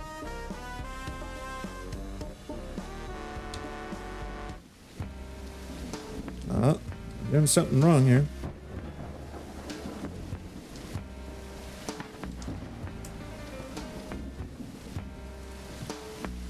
Oh, there we go. We have done it, lads. Now I don't have the flashlight on me. That was a problem. I should have picked that up, but here we are. You're trying the PI in the sky. Actually, let's restore a game. Let's go back and pick up the flashlight. We're gonna need that. I believe it was that one. This is what happens when you chew 5 gum and drink at the same time. Yep. We just have to get into the Snow White warehouse. Pardon my staring. Chelsea Ben. I need information, and I'm willing to deal. Okay. And Mickey. Hey, Flam. Yes. So let's go get the flashlight, and then we can go explore one more thing. You have a new build that plays better with AMD cards. Should fix the occasional stutter up. That sounds great. Yeah, because this build isn't optimized for my GPU. My GPU is an AMD now. But also, there's probably some other stuff that's preventing this from running as smoothly as it could. It's not a souped up gaming computer by any stretch. Look, second try. Okay, now as you'll see here, there is some stuff over here, but once you sort of clear the back of this, oh, that was Court Tower. The music just changed. You have to sort of drop down here. And the good thing about dropping down there is that it enables you to crouch under the map, like so, and that means we now have no clip. Let's see, where are we? We are now inside the electronics shop, which is closed in the game. Now, the only trouble is if you try to go on I went British there. If we try to go on Chandler Avenue itself, we are unable to because there is some sort of invisible wall or barrier that prevents us from actually going up on Chandler Avenue. But we can no-clip through. We're inside the Ritz Hotel at the moment. We're under Texas Speeder. And, oh, there's an invisible wall as well. But we can go in and... Oh, I'm being blocked by something. Let's head out here. Okay, I think we're gonna have to go around a bit. Bear with me here. I'm gonna go into the... Will this work on a Hercules card? Probably. Yeah, just a regular... There's gonna be a special CGA mode, I'll bet. I want to get to the Golden Gate Hotel. Snoop around a bit. I love these liminal spaces. Ah, here we go. That is the Golden Gate Hotel. So, oh, there's the floor of the Golden Gate Hotel. Again, we crouch. That means we no-clip in. And this means we can run up and... Hi, Ardo. We can run up and look at his butt. That is Ardo's butt. Don't worry, we're just getting started. Now, obviously, I can't stand up because I'm crouching. You can only no-clip through because we're technically under the... yeah, what is up with the butt shots? Don't worry, it gets better. We're technically under the map, as you can see. Somehow, Yav managed to... somehow you managed to set the level of the regular floor and the level outside to be just the perfect height for me to crouch under. So now we're here, we might as well go and have a look at that room with, or that outside room with all the bodies in it. As you'll recall, a bunch of corpses. Now, normally you're not supposed to be able to go out here and have a close look at them. Now, obviously the hole in the wall hasn't appeared yet, so these aren't very well lit at the moment, but I can just sort of have a look around here and see some of the mummified corpses. Some of them I'm phasing in and out of, but liminal bums. So the only reason I'm doing this is one, because I love finding like game glitches, and also because I think like in return for me embarrassing Yev here, I'm technically helping out, I suppose, in my own idiosyncratic way. Butt shot number 3. Oh, I am. Okay, that's very nice. Ooh, I never noticed the license plate for this is human, or hum 4N. That's cool. Now, we don't really need to go and investigate Louis' butt, because we already found a no-clip under his butt, but as you can, if you recall, Franny's counter here actually had a very effective barrier that we couldn't get past. There's an invisible wall there, but not anymore. And you'll notice, again, the back of the counter is intricately modeled. There's, I mean, obviously these are copied and pasted, but my god, no one is ever going to see this. This level of detail is just fucking insane. And again, robot butt. And we can now actually go and have a look around her kitchen. Now this wall, obviously you cannot see this wall from the inside, so there's nothing really on this wall. There's still an oven and a fridge, fire extinguisher. This fire extinguisher is not painted on. So much attention to detail in here. Another fire extinguisher. There will be no fire, which is something you probably need when you've got this big, massive fucking pizza oven just standing outside. How many lawsuits are waiting for when kids like put their fingers on this shit? And lastly, oh, we can go in Louis' kitchen. I have to sort of skirt around. Here we go. Oh, yeah. We're in. That's Louis. That's his butt. We've already seen that, but we can also go in his kitchen. And again, the fucking... Here's what really fucks with me. I don't know if you can see that, but there's individual models for like bell peppers and lettuce and shit. This isn't like copy and pasted shit. There's individual models for like these apples and stuff. It's freaky. This is a level of attention that is like borderline psychopathic, really. It's raining inside his kitchen though. He should probably get that looked at. And lastly, because we're all fucking perverts, I know we've all wanted to see Chelsea bots. This is why it took a year to model Chandler Avenue. Yes. Yes. Did I almost make it onto the street itself? I think I just almost did. Is there a hole here? Because... Oh no, I just... For a second there, I thought I cracked it. But no, there is a big bounding box around Chandler Avenue. You can't get onto the street itself. Later show the noir filter. The noir filter? Well, I suppose I should load up a game and stop fucking around out of bounds in the settings. Well, let's have a look at that. Alright, we're back in normal world. Let's go into config. Yeah, what about a CGA? Like, literally, what about a CGA filter? Filter noir. I should have known. Yes, we simply must insist on a let's just get the soundtrack to pipe down a little bit. We simply must insist on a CGA filter, if only as an Easter egg. I will remind the class that we have managed to bully one developer into applying a CGA filter to their game. In Lucid Dreaming. Ah, cheers, Miders. Cheers for the donation. Thank you very much. Okay, finals. Yes! Yes! Oh, the lightning looks really good in black and white. Yes, we got it. We did it. That's 2 developers we've bullied into putting in a CGA filter.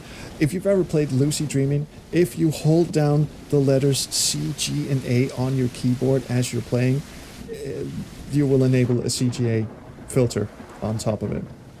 I think it's a toggle even.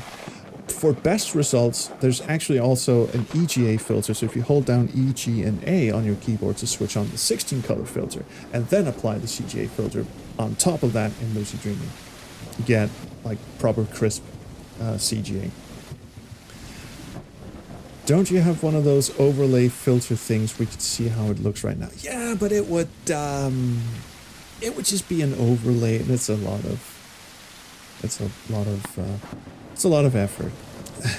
And I'd rather wait for the official CGA filter. I'm sure, with all the things that are currently on Yev's plate right now, with regards to developing this game and all that, I'm sure what has now climbed to the top of his priority list is the CGA filter, and I'm sure it will be nothing short of spectacular. So I'm really looking forward to seeing what that's going to turn out to be.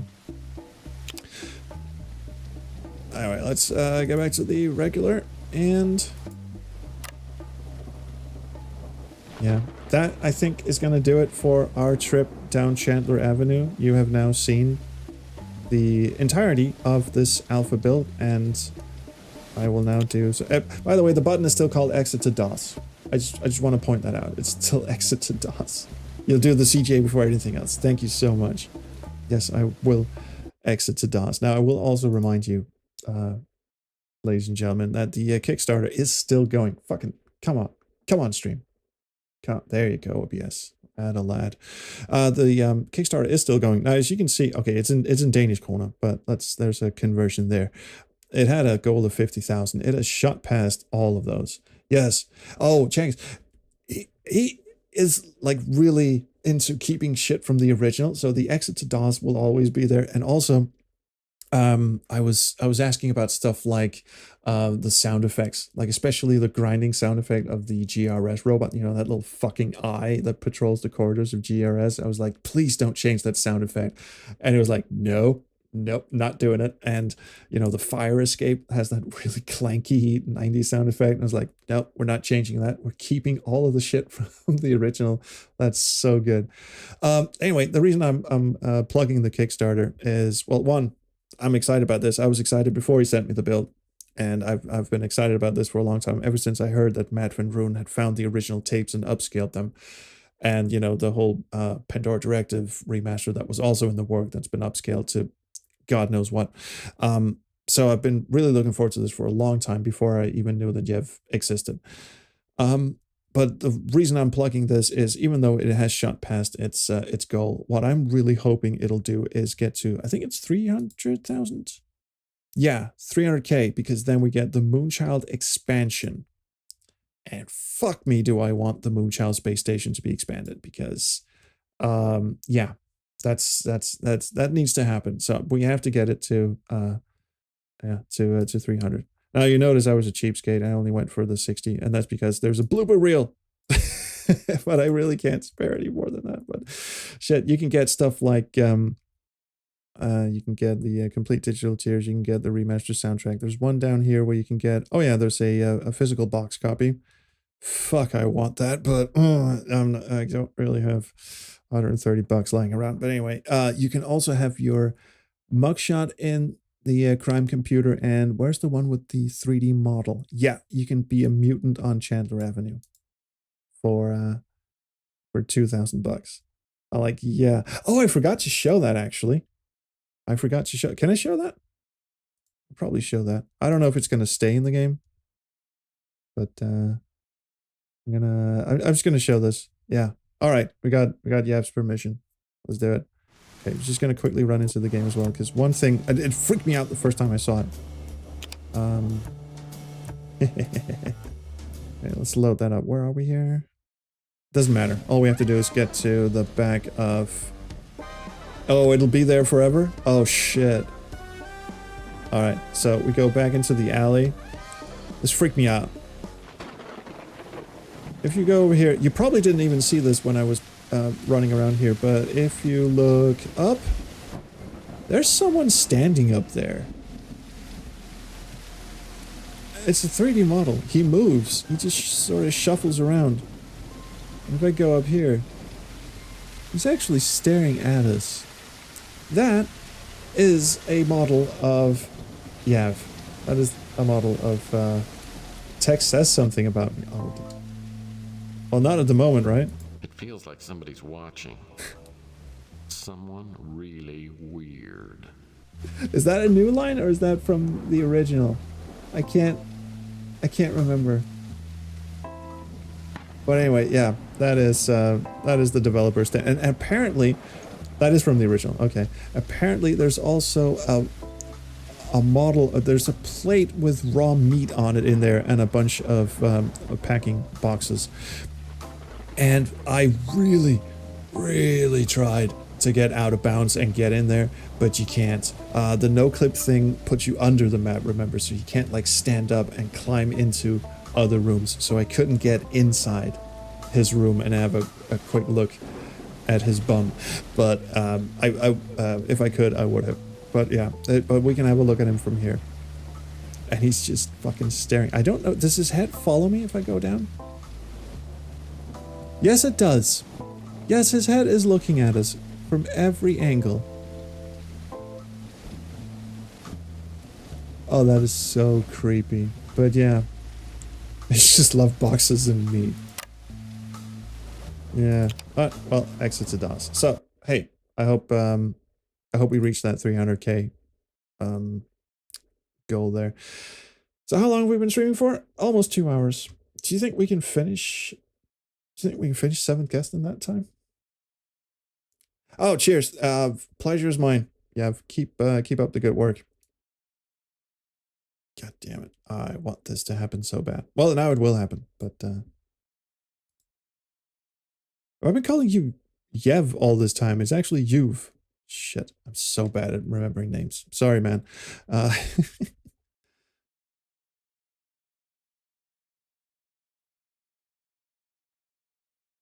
Yuv. Yuval. Oh god, you can't hear that because I've got a gate on my microphone, but my my computer just started sounding like a fucking jet engine taking off because it really like playing the Under Killing Moon. Yeah, I've been saying it wrong this entire time. That's what happens. That's pushing the GPU really hard, so both the fans are going off, and there's just a fucking jet engine taking off down here. And I've turned orange on my face cam. There we go. That's a little more human, I feel. I need to get some fucking curtains for this room, man. It's horrible. It's horrifying. No more game? No, I think we're good. Fuck it. That's as good as it's gonna get. Let's see how far we can get in 7th Guest Remake. I said it was gonna be the finale. I sort of promised, didn't I? So let's get in. We only got 4 rooms to finish. Surely. I mean, surely. 75% in. Back for more? Why is he British? Alright, Kips. Good to see you.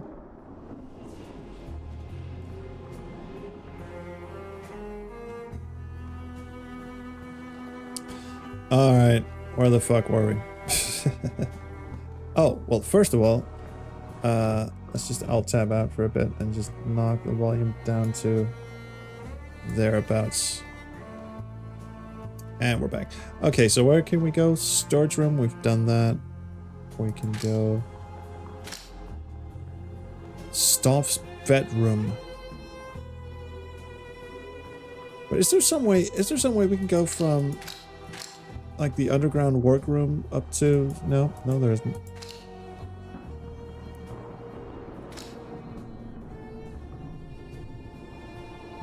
Well, I guess the staircase next to the nursery is what we want, and we have to go some... We can't really go from the landing and the crawl space into either the ritual room or the chapel and get into Stauf's bedroom. So how the fuck are we supposed to get into Stauf's bedroom? Is there... I mean, it is above Temple's bedroom and the bathroom. Is there like a secret, like, trapdoor or something? Yes. Much blabbery. Again, there's the whole, you know, I love you guys. Keep the spoilers to a minimum, please. Let me embarrass myself. Until prompted, at which point I will absolutely take it.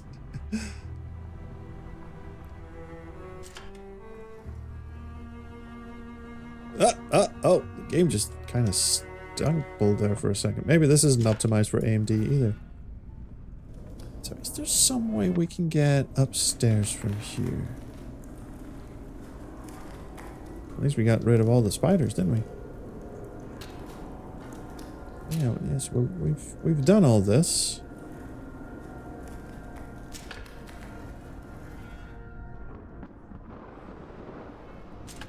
Oh, don't kid yourself, Changas. You are a chat spammer. The stream is killing my FPS? Yeah. And also I have an external hard drive that keeps spinning up and down. Because it's very courteous. It tries not to waste a lot of power, but every once in a while it just sort of like an old grandma. It just sort of wakes up and goes, where am I? Oh, I forgot about this.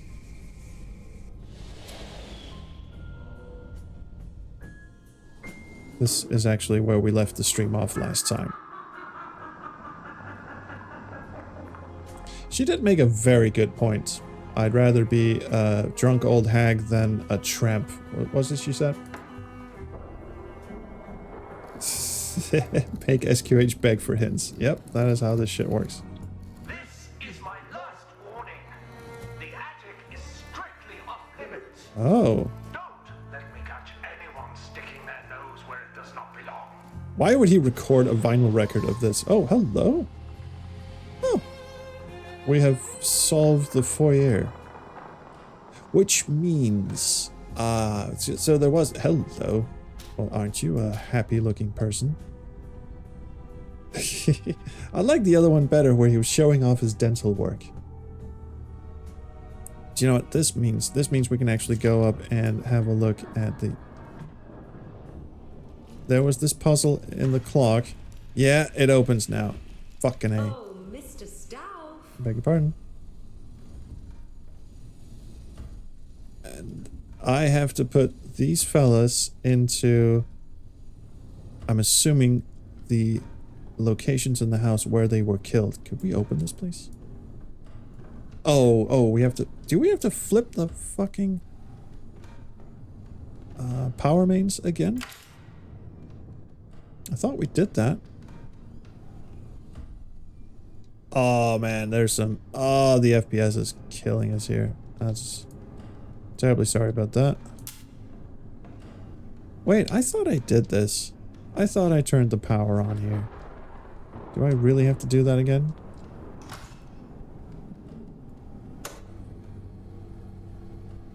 I suppose I do? Is that it? Is that enough? Oh yeah, it was. Okay, so we open all of these up, and this is a quiz to see if you were paying attention, I suppose. We have to put... can I hit this button, please? The button would be lovely, thank you. No, the game has decided that this handle here is just the most important thing in the entire world. That's one of those things. You can tell this was a VR game that... the VR game that wanted to grow up.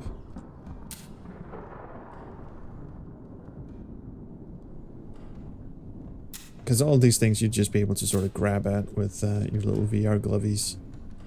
And that is not how it works in, I was going to say, proper PC land.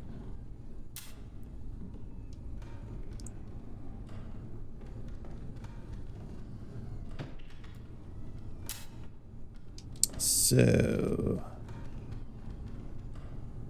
I'm going to have to try and work out what rooms these were.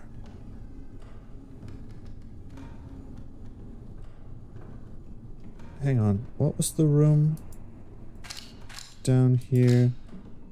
The workroom. Who was killed in the workroom?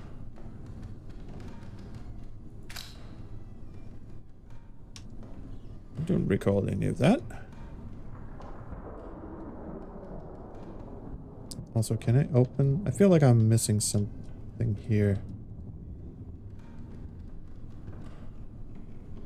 Does this not open up? I guess not. Alright, let's start putting people in here. Turn stuff like shadows down a touch. Shadows aren't that noticeable in lower quality. I don't know. I can try. I mean, sometimes it sort of picks up and sometimes it doesn't. Suppose we can turn... Oh, frame rate cap. We should probably... Did I not set you to 60? Fairly sure I did. This is all good. Anti-aliasing. We just turn that off, can't we? Who cares? Shadow quality medium. This seems about right. Apply changes. Yes, please. I'm pretty sure. See? Fuck anti-aliasing.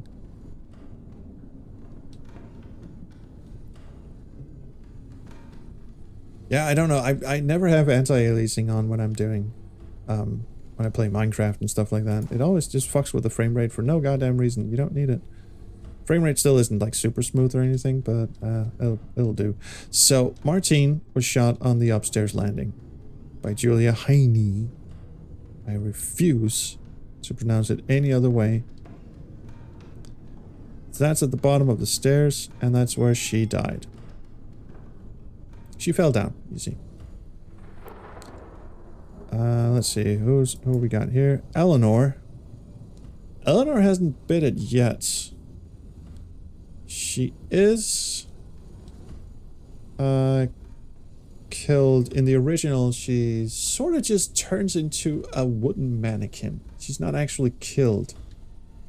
Unreal Engine is too demanding. I often keep textures high, but everything else on medium. Alright, who is this supposed to be? Is that Heine? Well, she's not dead. She wins the whole competition. Oh, Tad. Tad's not dead either. Well, I suppose we should put him in the attic, because that's where he ends up. But we know that Edward, who's in here, Eddie Boy was killed in... He has his neck snapped by Hamilton. Where the fuck did that happen? In the original, it happens in the crypt. Where the fuck did that happen in here? Well, he killed Dutton. Let's see if we can find Dutton. Yeet.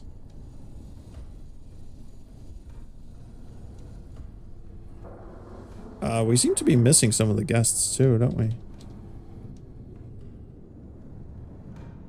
I'm going 1, 2, 3, 4. And I place down 5 and then 6. We've got Hamilton here.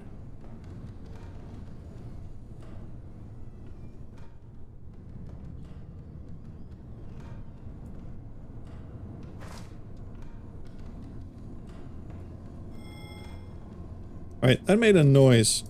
Does it not make a noise every time I put them down? So does the noise mean I've done it right?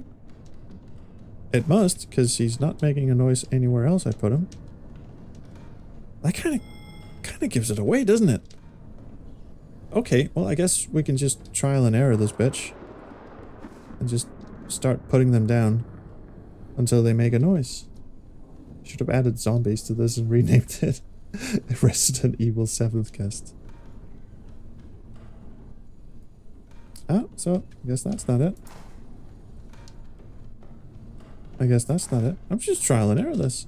Also, I forget where he gets his neck snapped.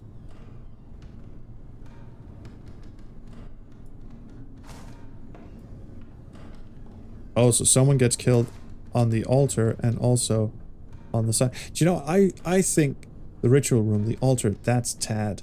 And that is Julia Heine, because she dies, in the original at least, she dies in a pool of acid. Pool of vomit acid. He didn't want to go in there, did he? No, he didn't. And he didn't want to go in there. Am I missing an opening here? Nope. That was it. He wants to go in there. Fine. I'll leave him there. Let me just test out this little hypothesis of mine. Tad, you're coming with me. I'm gonna stick you. Yeah, boy. And Heine is next to him. Come here, lass. Vomit acid. Stauf is a xenomorph. Yeah. Yeah, boy. I fucking knew it. Okay. So let's just have a quick count of body outlines. So we've got 1, 2, 3, 4, 5, 6, 7. I can only find 6 figurines. That is a problem. I should not be doing that voice. Well, let's start, because we don't know where Eleanor dies. So let's start just sticking her anywhere. Oh, well, it was there.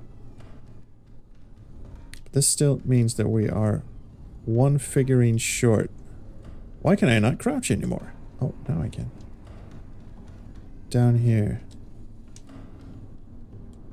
Everything else is all dunsy, isn't it?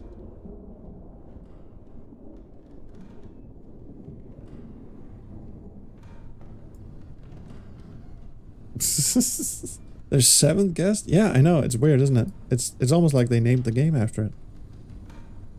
We're missing a figurine. I kind of don't like it when this game turns into a hidden object game. That kind of sucks for me. Because 1, I don't have a flashlight, and 2, as richly detailed... Well, actually, I do have a flashlight. What the fuck am I talking about? Anyway, as richly detailed as this game is, that sometimes means that you're just fucking pixel hunting.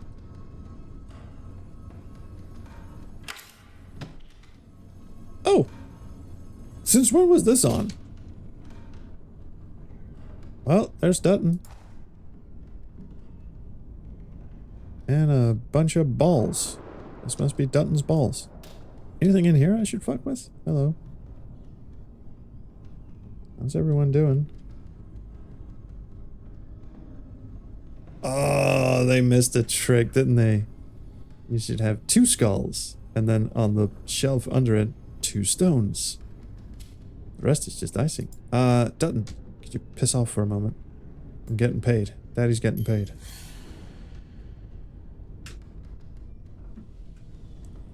And you can come back now, Duts. There we are. Alright, well, stick this lad. Ow. Bonked my head. Ow. Did it again. Crouch. Thank you. Well, I guess there's only one place for you to go. And that is... here. Thank you. Oh, you're very welcome. Oh. Snooty cunt. Well. Is this his bedroom? Oh, it's the chapel. Fuck yeah. Round and round in circles every night. And every night you become weaker. Really? Because we've done this a fair amount of times now.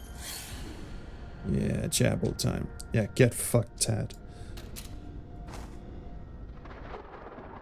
Oh, no, I wanted to have a look at that. This is giving me Project Zero flashbacks. Fatal Frame, sorry. And, well, if there are spikes on the inside of that mask.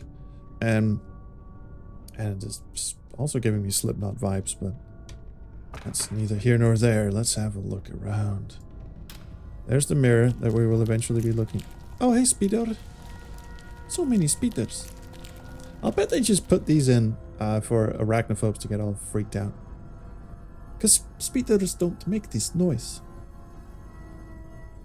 At least not that loudly. Please tell me they've got the FMV of Dutton having to make the ultimate sacrifice. Poor little urchin. We can give you what you want. Oh, you can't? What you want. It's okay, House. Getting a little creepy. Shouldn't you be in a pot of soup? Oh, well. Another puzzle? Oh, I don't have time for this. Well, maybe it's an easy one. Alright, what are we doing? Select ring.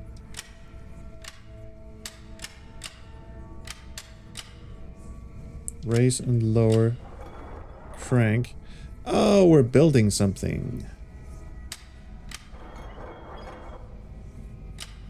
Let's just have a look at all of them. And what exactly are we building? Oh, oh. We can rotate them. All right, up you go. We must investigate these one by one.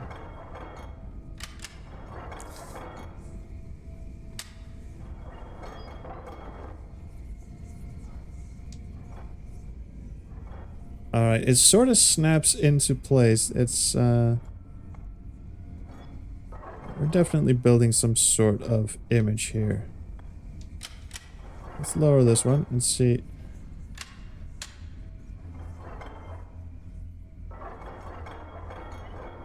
If there's some sort of natural, I mean, that sort of looks natural, but not quite.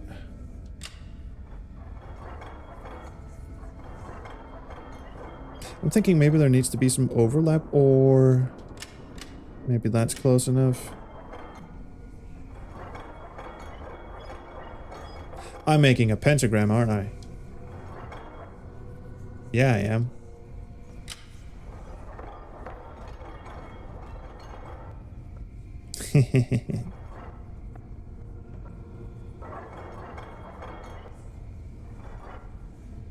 Oh, yeah, that tracks. Look at how clean that is. There we go. Oh, we're getting it. We're getting it. There we fucking go. They're starting into Police Quest 2. Now I can go in. Oh, how delightful. Hang on.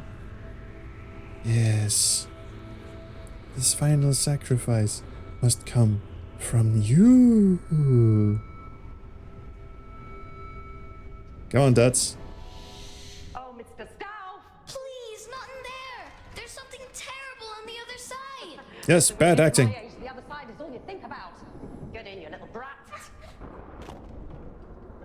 No, no. There's proper acting in there. Don't go in there. When we go through these doors, there's no turning back. Do you have everything you need? Probably not, because, oh my god, the frame rate just bit it. Let's just stand here for a moment and get our bearings and let the frame rate catch up. We haven't been in Stauf's bedroom yet, which I assume is off to the side here. We came in through that door. Fucking knock it off. Oh my god. This door is making the frame rate fucking eat it. If I look over here, we're sort of good. But, oh god, there's something behind this door that we are not supposed to look at. So hang on. Yeah, we'll wait. We'll hang on. We'll just have a look around here. First of all, we haven't had our, how many lore dumps? We're missing one lore dump. Okay. We haven't found all the coins, but fuck the coins. Oh, there's a coin right there. I think we're okay on the coins. Lore dump? Did anyone see a lore dump? I don't recall. There's some... Oh, it stopped being evil. The frame rate stopped being evil. That was just amazing. Something unsettling with the models. Looks like they're made for a different scale. Oh, hello. I don't recall asking for you, but I will take it. Oh no, it's Tad again. For me? Let us in, Tad. Shit, dude. You're the key. Open our realm. Open our realm. Well, if you put it like that. Hello? Ah, one final record disc. Oh, and I don't have to scoot all the fucking way down to the foyer to play it. It's very nice. Oh, hey.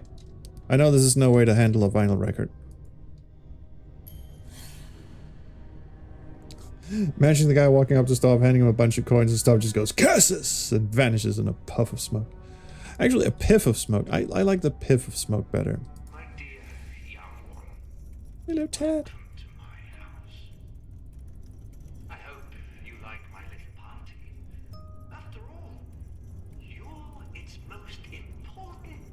Hang on. Even though we have never met, we have something very special in common. We are both meant for greater things. And tonight, we will be part of something very special indeed. After tonight, nothing will be the same again. Our final game is about to begin. Your friend, Henry. Question. First of all, can I get rid of this? Drop it. Release. Second of all, it said Stauf's bedroom. Tad is in here. Why do we have kids in our bedroom? Is this a Neverland Ranch thing? What the fuck is going on? Yeah, I'm not having this. Also, who would hang a fucking grandfather clock up there? Oh, it's the grandfather clock from the 11th hour. You see that? Yeah. Going through that bad move. Alright, I see our final lore dump. After years of silence, 6 people from Harley suddenly received an invitation to a party at the Stauf mansion. Upstanding citizens who never took notice of that once lonely beggar. But now he would have their full attention. Now he would get his wish. Revenge. So, we've now retconned it so that the reason he invited these 6 people in particular is because they all snubbed him when he was down and out. Is that how we're framing this? So where does Tad fit into that?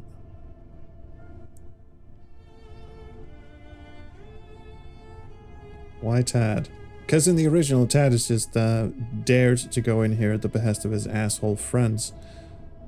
And I haven't heard anything about asshole friends in this version. No one snuck through the kitchen window in this version.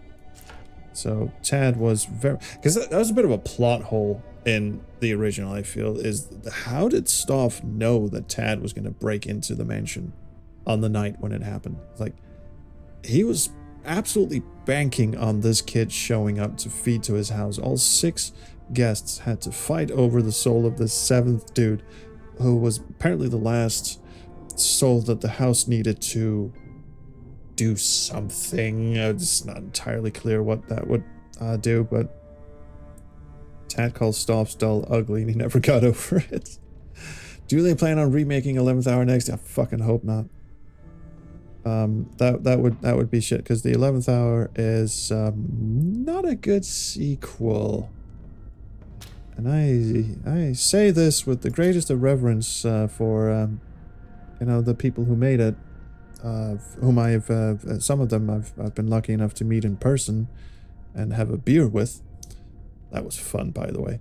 But I say this with the greatest of reverence, but no, 11th Hour is not a good game and it should not be remade.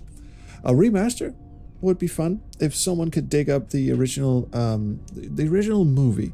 I've tried, I'd say we have tried to do some upscaling of the original. I captured the original movie in 640 by 360, which is the resolution it runs in the game. And my buddy Andrew tried to run it through Topaz Upscaler, which produced a result. It looks very AI upscaled, and that is because it had pixel sauce to work with. But it's and also the audio is what it is. We could separate the audio out, you know, the dialogue, and rebuild the soundtrack. But again, it's like, if the visuals are, you know, what they are, 1080p, but you can see like the artifact. It looks AI. We've and it's not a slight against Andrew and his efforts in Topaz. He did his best to tweak the settings as best as he could. But there's just no rescuing footage of that resolution. You cannot blow that up. It worked a bit better for Black Dahlia. I'm not sure why it did. I think it's because most of Black Dahlia is static. Like, the camera is static for the most part. Whereas 11th Hour was filmed on location, so there's a lot of camera movement, a lot of camera shaking. It's natural light, most of it, which also doesn't do it any favors. So it's much harder for the upscaler to know what the fuck is going on. But yeah, Black Dahlia did better. Yeah, the Black Dahlia upscale that's on my channel. Before someone copyright claims it, I suppose. That's no. I'm cool on the Black Dahlia, by the way, because I've spoken to all the fucking devs. I even have the dudes.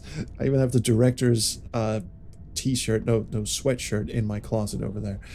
So they're cool about it. I'm kidding. Anyway, the Black Dahlia upscale was also done by Adrian and the Topaz thing. So you can get fairly decent results out of it, but yeah, 11th Hour is just not good. So anyway, my long rambly point of all this was, if someone were to somehow dig up the original, I don't know what it was. It was shot on video.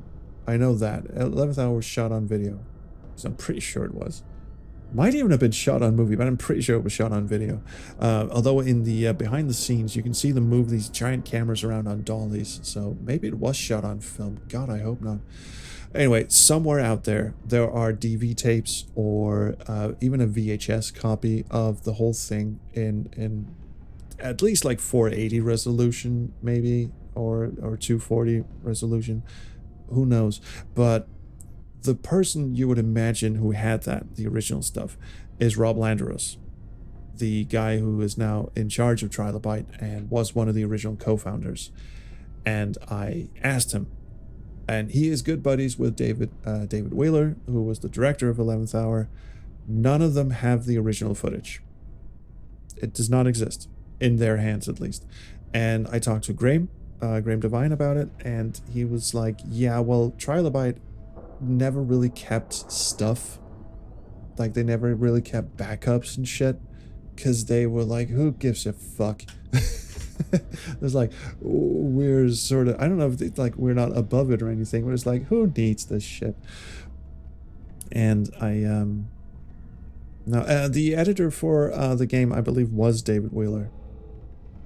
So he directed it and he edited it, and he doesn't have it, at least not as far as Rob Landeros knows. So if we could get it, if someone has that lying around, I can't see who would, but if someone has like just a VHS of it lying around, you could digitize that and pump up at least at least get some footage that would upscale better than the 640 by 360 video you got from the original game. Film is better than video, certainly yes. The problem, I suppose, is if you have the original film negatives, which no one has. Let's be clear. There are no film even if it was shot on film, which I don't think it was. I'm like 99.9% sure it was shot on video, because no one fucking shot FMV games on film stock. I think maybe Wing Commander 4 was shot on film, but no one was fucking shooting on even the 7th. Sorry. Fuck am I saying? Even the X-Files game, famously 7 CDs FMV game with the X-Files, with the real actors, with real locations, all of that shit, was not shot on film. It was shot on DV video, D video, I guess, high 8 video, I believe. So no one seems to have the original 11th Hour. The entire 11th Hour game might be on someone's VHS shelf next to The Lion King and Ghostbusters. You never know. The story goes that when David Wheeler was done with his cut of the 11th Hour, a VHS was sent to Graham Devine, and he sat down to watch it with his wife, and he had explicitly told David Wheeler, don't move the camera around. FMV compression is a bitch. In 1990, I think they started it in 1993 or 4, and it didn't come out until 95. But he said, don't move the camera around. It's going to be a bitch. We can't FMV compress this shit. And the first shot of the movie is, Slicky McFuckface driving down the freeway on a motorcycle. And he was like, fuck me. I'm going to have to rewrite the whole goddamn FMV engine. 30 frames per second, no MPEG decoder, streaming off a CD, 4X CD drive. Graham worked fucking magic. But he must have been sent a VHS, because or something that he could play at home. I would imagine that was a VHS. So at some point he had a VHS copy of it. He doesn't anymore. I've asked. There's no reason why he would keep that shit around anymore, because 11th Hour was not a fun experience for him. Wing Commander 3 was not shot on film. That was video. And also, if let's just say it was shot on film, that would mean none of the special effects, none of the chroma keying, the beautiful chroma keying would be on the film. You would have to recomposite that shit. So there's a finished, or at least mildly finished, if not completely finished, cut of the movie that was on a VHS or some sort of digital format, perhaps somewhere in existence back in 1993 or 4. Does not exist anymore. So I don't, long story short, I don't think we can get a proper 11th Hour remaster. And also, would you really want one? Would you, like look me in the eyes and say you want a remaster of a shocksploitation game where a living house is also a rapist? Look me in the eyes and tell me you want that. Didn't think so. They could remake the whole game from scratch and keep the basic plot. They could think of a better sequel. One that's not set in present day, mid-90s, and which doesn't involve loads of tits and a protagonist who's about as interesting as a piece of wet cardboard. Well, I am talking about the 11th Hour movie that's in the game. That's it. Can we please get on with the game we're currently playing? No, the 11th Hour is shit, and it does not deserve. I mean, it was a fun little project for us. And also, we were doing the 7th Guest 11th Hour album, my band Ever 47, and we used samples from the 11th Hour, and we went through a little process. You know, we separated out the spoken dialogue from the music, which is baked into some of the FMVs and all that shit. So we were toying with the idea, and that's why we did the FMV. We had Adrian do the FMV upscale, because, you know, it would be fun. Because I've already got the full movie on my YouTube channel. You can look up 11th Hour full movie with English subtitles in it, and I wrote those English subtitles in by hand myself. It's there. There's even a commentary by me and Fred and Gareth, backseat designers. That was fun. But does it really need a remaster? No. All right, let's fucking, yeah, it would be a fun hobby project, but come on. Yeah, let's crack on, shall we? Have we been in every room except for the ritual room? Yes, we have. We have been in the crawl space as well, haven't we? I mean, we've been in the landing and the crawl space. The little light there says that we've sort of completed it. There's no butterfly in Stauf's bedroom. There's no butterfly in the crawl space. Yeah, the crawl space is where we found Dutton's little figurine. 13th stall. I haven't actually played it. I know some people on my Discord were part of the dev team, or at least one of them. And yeah, I might give it a whirl. I mean, Robin Hirschbeck came back as Stauf, but apparently he was just in it like for the closing bit. But anyway, it's a full FMV production, and you know, I should give it a whirl. The only reason I didn't play it actually was because me and my buddy, the Wanderer 1990, who was a massive 7th Guest fan, back like right when it came out, we'd sort of pledged to each other that we were going to play it together on stream. And oh, Howland, Matt, you worked on it. Oh, cool. Rare opinion that someone liked it. I mean, I haven't played it. Maybe that's next. But fuck it. Oh yeah, and there's several paths in it as well. Can we crack on with this game now, please? All right, ritual time.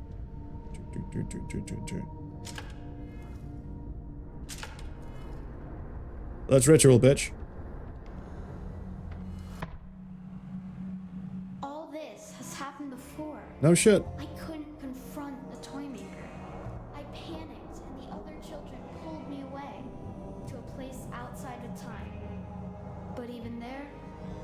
runs out. Make some sense or I'll start punching some teeth. Yeah, this is all a time loop, and Tad has been here before. And he's weak sauce, but now for some reason, unexplored reason, he will now be very, very... Whoa!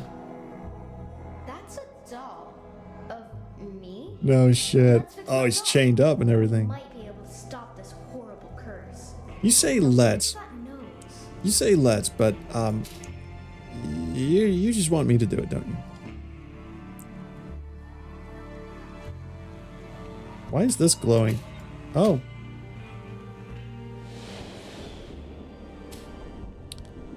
Oh, there's the knight with the very erect sword again. Yeah, you're a puzzle. I'll get back to you in a moment.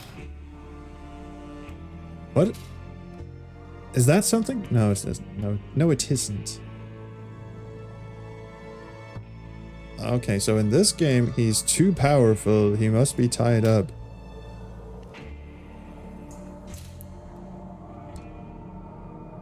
Boost in-game audio 2 dB. I can boost it 1 dB. That's the best I can do. It is at max. The only negative I can say about 13th Health is the audio is inconsistent. Okay. For a second there, I saw a chat message that said audio balancing is bad. I'm like, is that me? But, fuck it. Let's... Oh my god, this is very suggestive.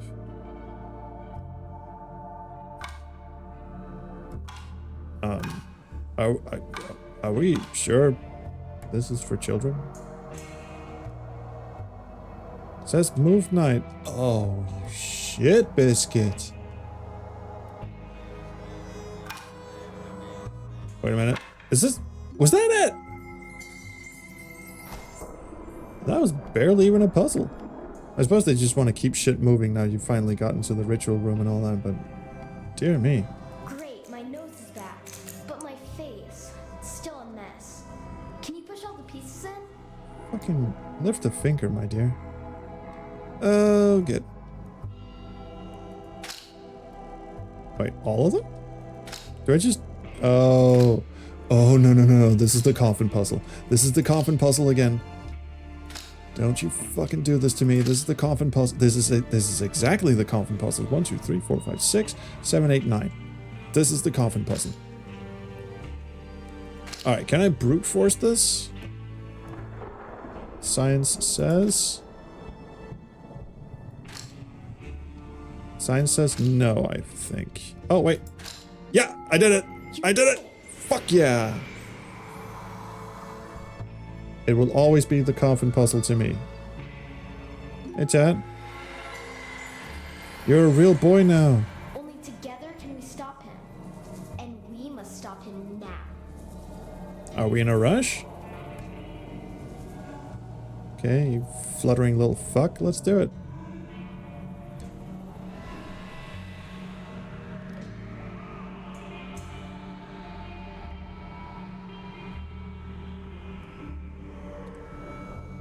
Yes? Do I have to shine a light on you? I thought I just had to stand in the fuck me circle. Where's the fuck me circle? It's right here.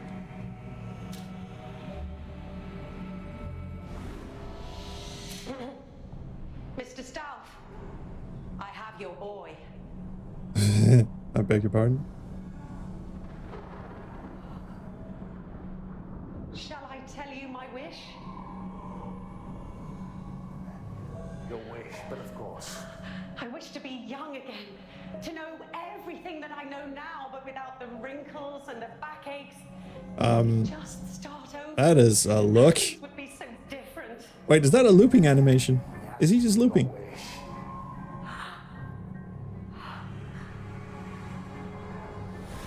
This is perfect. Perfect. You're screwed, lady. No! This is too much. Change me back. Help! Youth is wasted up here. But here you are. We've been waiting for you for such a long time. you really the toy maker? No. But with their help, I've become so much more, and so can you. One final game. Stop touching the child. Let me go. I want to go home. That's not how I run my business. What? I settle things the old-fashioned way. Fuck, I was almost about to say that he was a better actor than, but no. Oh no. Please not the microscope puzzle. Please not the microscope puzzle. It's so cold here. So empty. This is where they live. The whispers, the voices. The frame rate. They're hungry. They want a new home. Something over here is tanking my frame rate.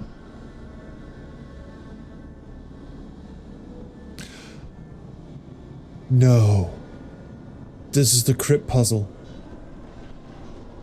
This is the crypt puzzle. From the original. Isn't it? I step on this shit and I've never been able to work out how this works.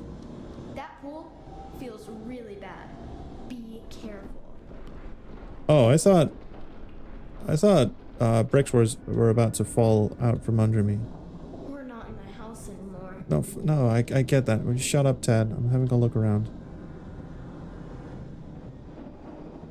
Lovecraftian frame rate. Yeah.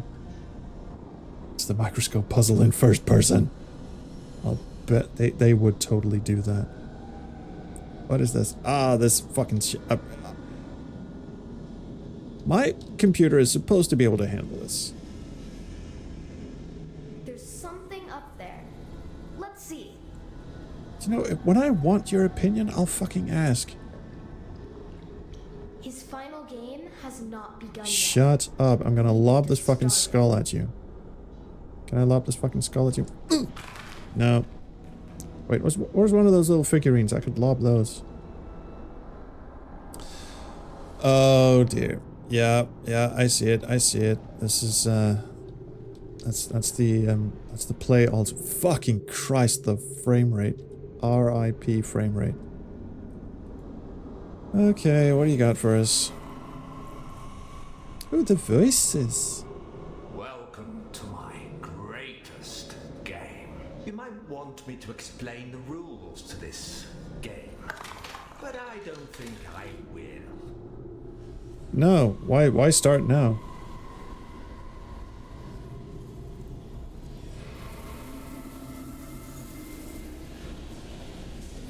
This is gonna suck, isn't it? At least we have a reset button. I can't look around. There's nothing for me to interact with. Oh. Pressing the left mouse button did that. Voices at all cost. Oh, WASD selects some of this shit over here. Oh, select soul. Right mouse button says check candles. And... okay. Oh, I'm going to take a nap. Let me know when you have a clue. Alright, let's go through the souls one by one. Furthest one away does what? My turn. Oh. Oh. Are we playing Ludo? Can't move them until you roll first. Okay. So that's 2. So it's a die. 4. Can I move my dude? Alright, I'll move this, I guess. I'll probably have to try this a few times. Holy shit. Wait, 1, 2, 3, 4. That was 4. What luck.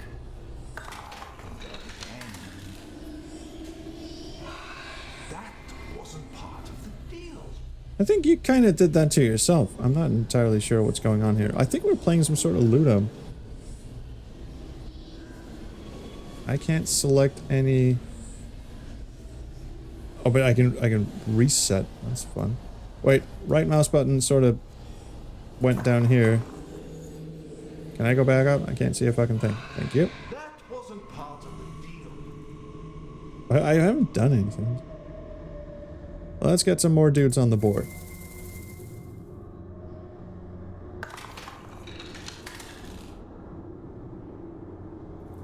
He knocked himself home, didn't he? Okay, well, the spinny tornado thing has left. So I guess I just roll the die. That's 1. Oh, here we go again. You rolled a 1. That can sometimes be a good thing. No one asked you. On a 1, you can skip a ring if you're on the right symbol. Not that simple, I imagine. That looks like a tornado, but let's give it a shot. Good. It's protected. Oh, okay. We're fine. Let me show you how it's done. Dude, you obviously have no idea how it's done. Okay, so protection, good. A 3. Check candles. What does that do? Well, guess we'll find out. The symbol has a little barrier around the child. Oh, that's cute, isn't it? I'm assuming I'm just trying to make it to the middle. Wait. Can I... It said stay away from them, but can I, like, knock them home? Delay all you want. The outcome is... For science, we must check this. If I go up here, can I knock his ass home? No, that's not how that works. Oh, did I? I think I did. I think I did knock him home.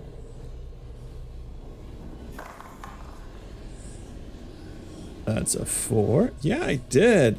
Oh, so it is kind of like Ludo rules. Oh, I can go all the way over there. I'll do that. I'm still protected then. It should be safe from the toy maker there. Okay, guys. Do I have to get all 4 dudes down there? I have a feeling I do. Oh, shit. Oops. Cheer up. There's always next time. Oh, one of them bit it. Sucks to be us. Oh, wait, whoa. I don't remember consenting to that. You knocked yourself home, you idiot. Are they supposed to be on my side? Lol. What luck. I can go again. Oh, so that's what those do. Those yellow things. Go this way instead. That's an extra go. Okay. Roll die. Ooh, I can knock his ass home. I'm gonna fucking do that. Piss off, you nuns. You got lucky, that's all. No, you just shit at your own game. Alright, we roll. I think I'm doing alright so far. Famous last words. Ooh. And... you know, I'm gonna bet it all on 7. Well done, Professor. No one asked you. Please tell me I don't have to get all of them into the center. Oh, I can go over here and all I have to do is roll a 1. I believe. He rolled a 1. Let's go this way.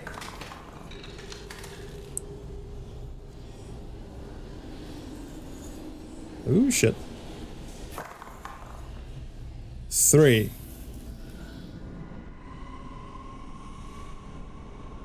Well, oh, wait, we're good. There's still more spaces to go. Let's go, buddy. That should put it out of the reach of the toy maker. Hey, that's good. We're home, so to speak. It's my turn. So I have to get all of these fucking cunts all the way in there.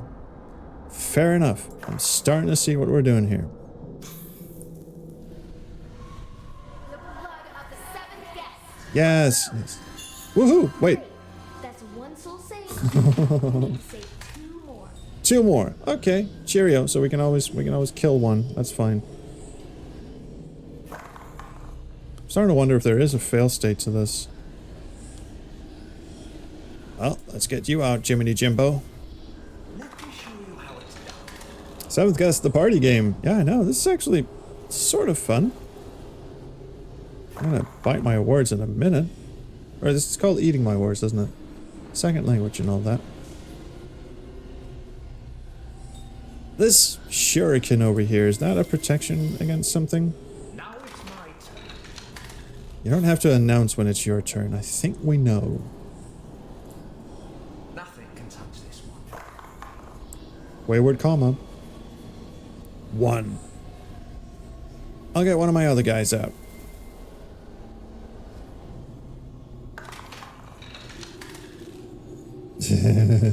When we win, we will celebrate with beads. He still looks like my fucking granddad. Your move. Oh, cheerio, Miss Sophie. Ah, fuck you. Bad, Professor. What are the one candle is down. This is like my life bar or something. Anyway, get in there, loser.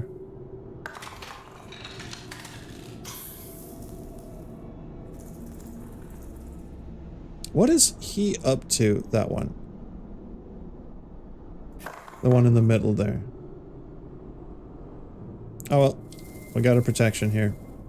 That one should be safe. I know, I figured that part out.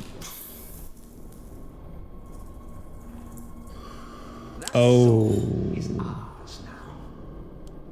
I see what we're doing. That sucks. Okay, one more protection. That one should be safe. For now. My turn. So if we roll a 1, we're sending that bad boy home. We did not. Shit. Okay, I'm gonna get another guy out. We'll be strong in numbers. 10,000 beads. Dear God. That'll take forever. This one is safe. Your move. A 2. That means I go again. I'll have that.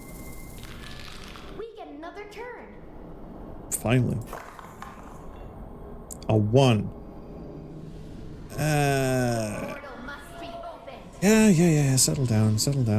We have a little party game to get over with first. Oh boy. Oh fuck. Wrap Stauf in aluminum foil so he can be foiled again. Ooh.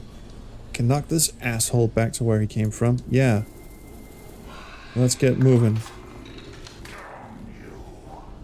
Oh shit. Oops. Cheer up. There's always next time. No, I don't think there is. Can I check the candles?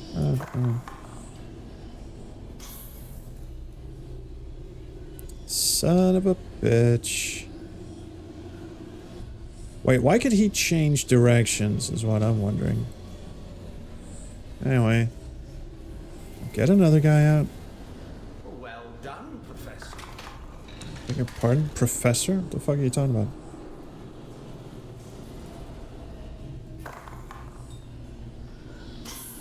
This might take a while.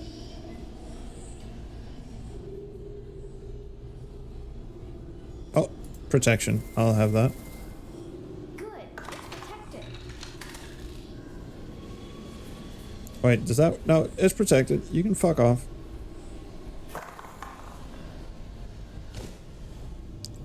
Ooh. That wasn't part of the deal. Oh, it sucks to be you. And what can I move? I'm just gonna get my guy over here. Because Twirly McTwirlface is miles away. Twirly McTwirlface moves backwards. Your move. Ooh. Oh, no protection. We'll have so much fun. Be gone, foul temptresses.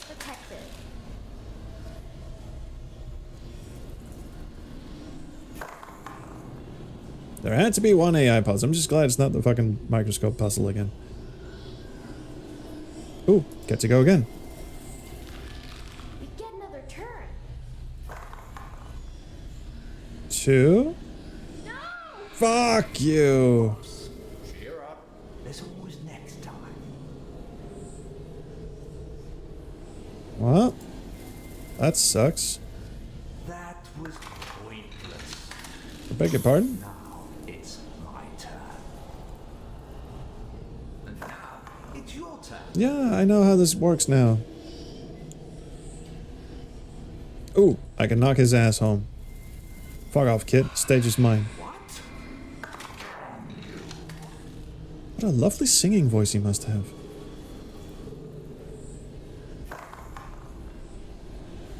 And a 1. Let's go get protected. Are they supposed to be on my side? Oh, well, sucks to be you. Pretty certain the tornado thing cheats? I think it's just... It's moving the same spaces as you roll, except it moves backwards. It moves from the center out.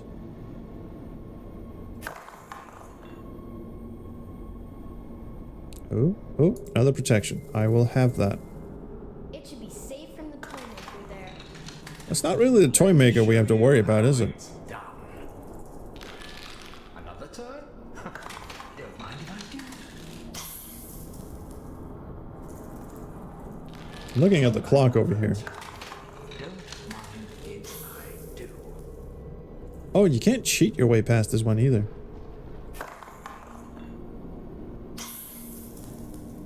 Let's see, where can I go? Another protection. Good. It's protected.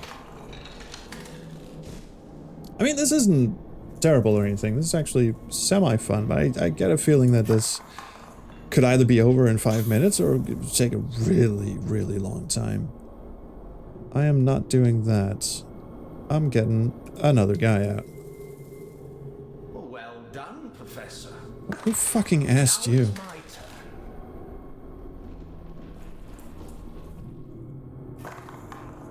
I'm not a good strategist, by the way. But I will knock his ass home.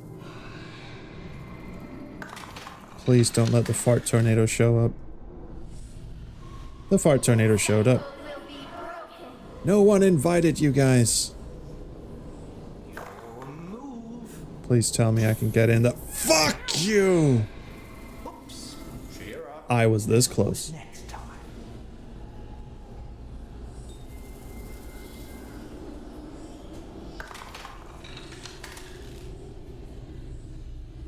I also don't like, I'm apparently rolling for... No, wait, I'm not. I'm not rolling for everyone, am I? Wait, can I knock his ass back? Oh, I thought I was going to the shuriken. I was not. He's gonna take me out, isn't he? Yes, he is. No. Try, but back you go. You'll move. 3. Come on. Oh well. That won't help you. Well, at least he got me on the fucking board, didn't it? Oh, please. 1, 2, 3. Let me roll a 3. Let me send his... Yes! Knock this fucker back home. And now the tornado, the fart tornado can't get me. That's all. Let me show you how it's done. Nope. Fart tornado can't get me.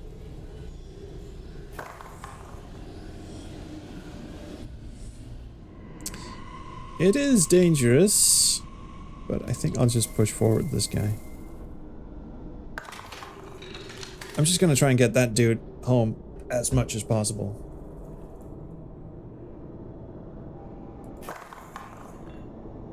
Or as fast as possible. I don't know what I'm talking about. Hopefully before the fart tornado shows up. It cheats. Oh no, it doesn't move the same way that we do. It moves the same spaces as Nothing can touch this one now. as we do. At least it feels like it. Maybe I'm being naive.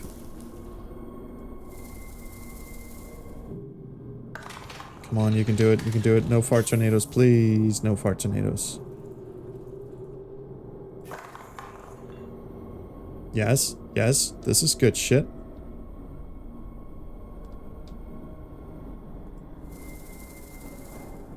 Well done, Professor. What kind of fucking line is that anyway? Come on, come on, come on, give me a 1. Oh, no. So if he rolls a 1, 2, 3, 4, and I move this guy, then it's all over. Fuck it, I'll take my chances. Yes, you missed the UAKM portion of the stream. I'm very sorry. Don't you fucking do it.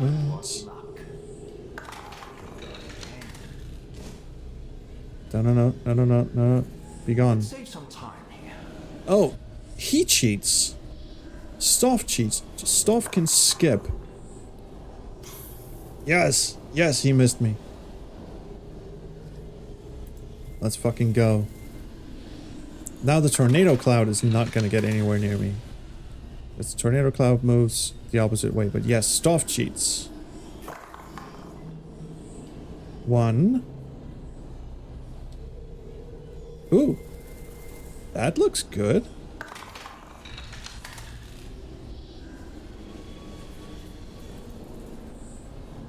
This one is safe.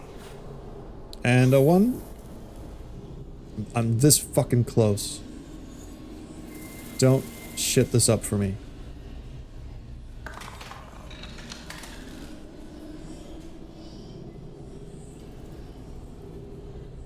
No. No, you fucking don't.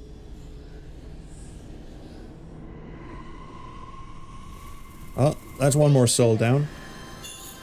He's gonna get 1 more as well. Oh, cheers. The VOD should be up after the stream is done. More or less. Don't get too comfortable. You haven't beaten me yet. Nope. It's a bit of a race, isn't it?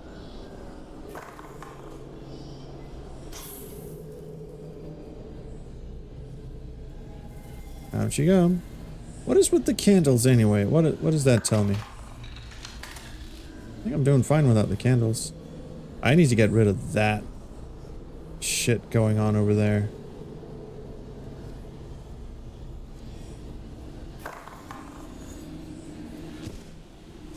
Yes! That wasn't part of the deal. Fuck you, buddy. Let's go. But again, this would have been much easier if I could actually, I don't know, use my mouse.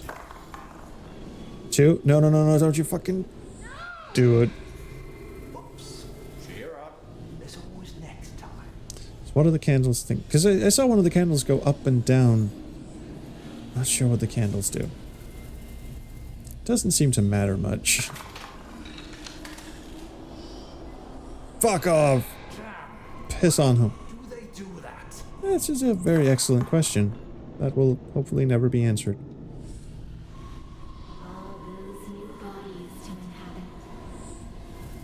Settle down, Jesus. Let me show you how it's done. Yeah, you do that, Jim. I'm gonna get 2 people on the board now. I'm gonna get 2 of my little dudes on the board now, so I have double the chance of knocking your ass back home. Like this. Oh, shit. Well.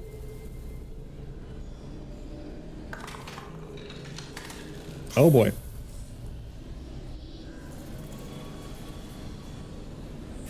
Get him, boy. A 1. Are you for real? Alright, fine. Well done, Professor. Maybe the candles correlate to the probability of what number will be rolled? Excellent question. I have no idea.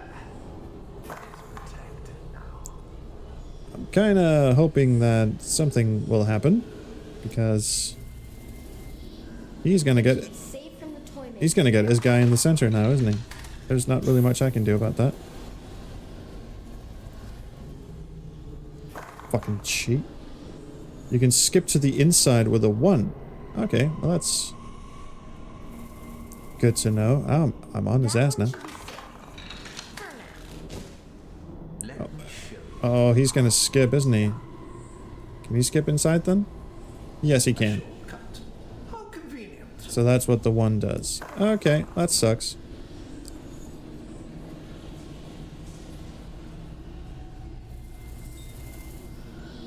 Which means I've lost.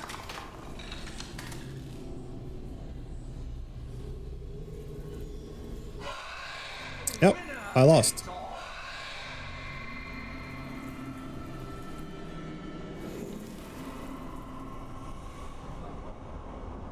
Oh, no ending cinematic of fail? Want me to explain the rules to this? Oh, we have to do that all over again.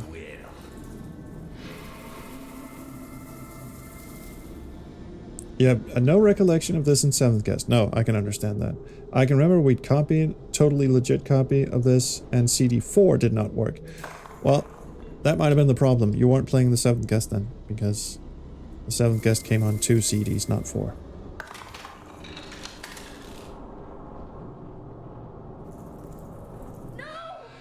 That was quick. Your move. Well done, Professor. Can we turn off the voices?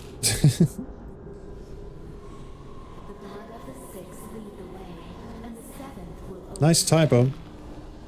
Let's go this way instead. So he's not cheating, it's just that when you have a 1, Is safe. you can sort of skip ahead. It's your turn. Well, there's not really much I can do, is there?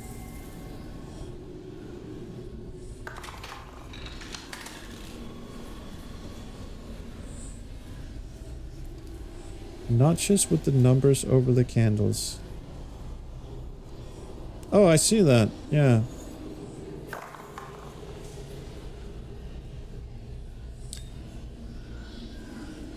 Oh, so the next thing I roll will be a 3? So I can sort of plan ahead? Is that what you mean? So the candle that's at the top is most likely what I'm gonna be. Oh, okay. Close. I'm gonna get more than 1 guy out. That's what I'm gonna do. Well done, Professor. So let's see if the next one I roll is a 3. It is not.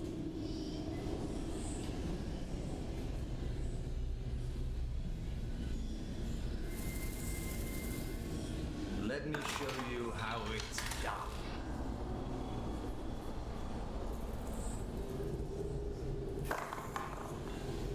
Kind of feels like I've lost already. So now it's a 3. So yeah, how does that work? What do the candles mean? Does that mean he cannot roll a 2 anymore?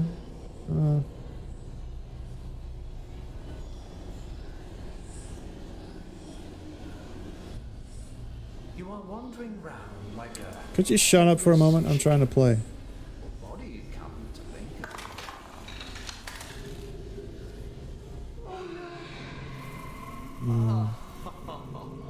Tough luck.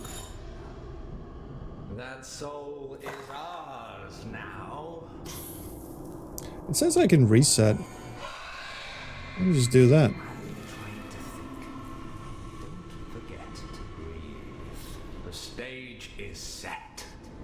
Are you ready? I suppose. We'll give this one more whirl.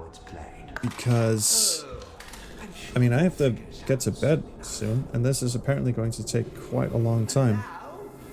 It's your turn. So I'll give it one more go, and after that, I'll just say fuck it. Well done, Professor.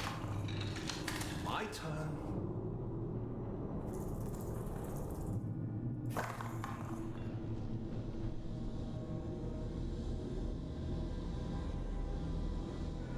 Okay, I can go again.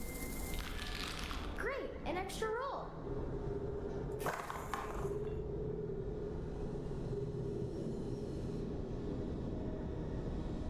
Oh, an extra roll again. We get another turn. Feels like a minigame in the Witcher series? I wouldn't know. Never played it. So So that one just goes there. But should I just... I should probably just make a break for it. Until Fart Tornado shows up. And there he is. Oh, aren't you scary?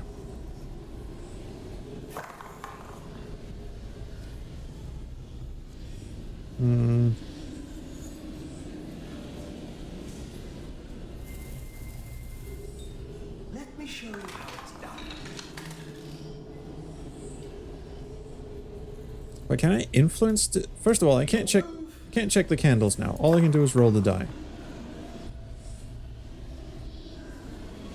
I can get protected, which is pretty good. I should do that. But the candles are apparently just indicators of how far you've come on the board. So they're not relevant for the puzzles. Well, that just makes no damn sense. Does that mean I can skip inwards? No, I have to be, like you said, I have to be on a piece that has an arrow pointing inwards, but that is okay because I have escaped the fart cloud and I'm miles ahead of his nearest piece, so I can get... Oh boy. Yeah, I was miles ahead of his nearest piece. I mean, does the AI fucking cheat? Probably not. I mean, that would be ridiculous, wouldn't it? Yeah, boyo.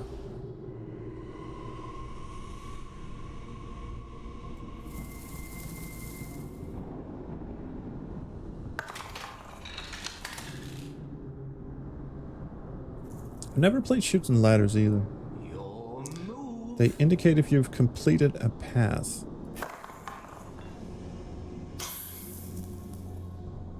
Oh, that gets one guy home. I'm okay with that. Great, that's one soul saved. We need to save 2 more. Kids are a bit too chipper about this. Yeah, because now he is going to be very safe. And I roll a fucking 1. Bring us into your world.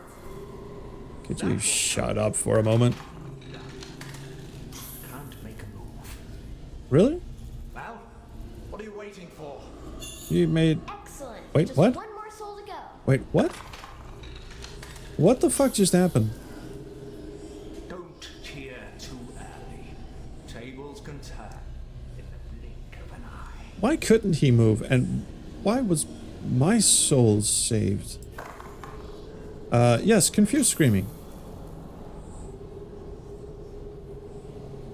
I mean, I'll take it, but...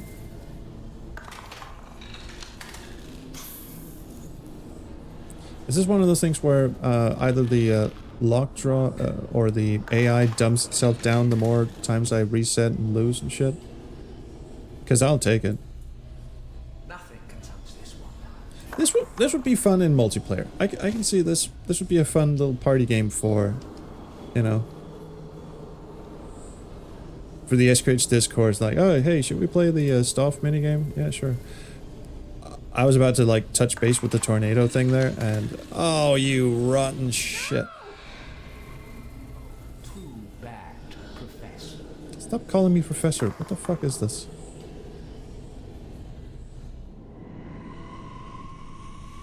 All right, we go again. We get another turn. And I can't skip. We need new life. Yes, but that's not really my problem, is it? So close to sending that dude home.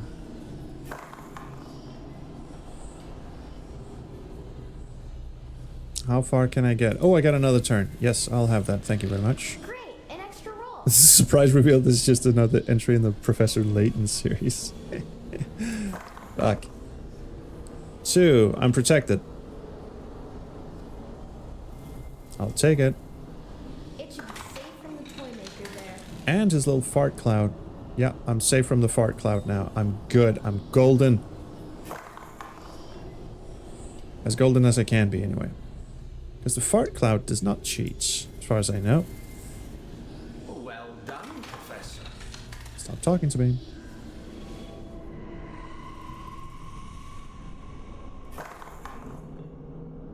Let's fucking go.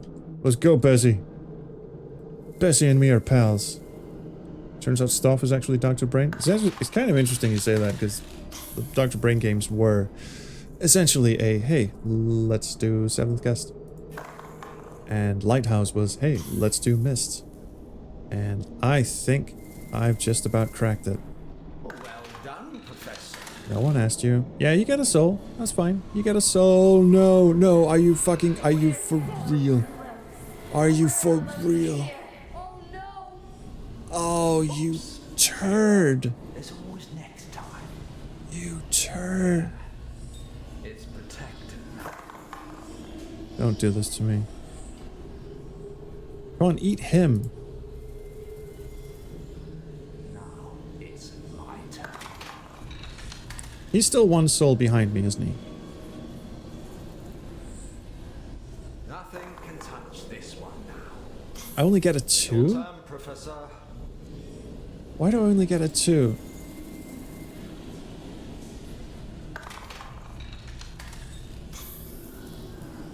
Oh, well, this is fair. This one is Why can I not check? I don't even know how many souls he has. I'm not allowed to check, apparently. A 1!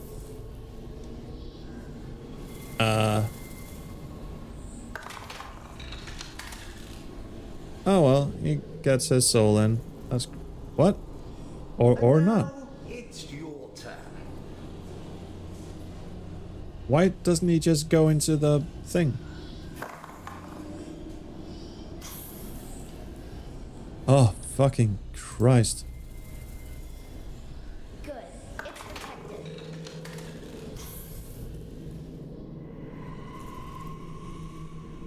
Your turn, Professor.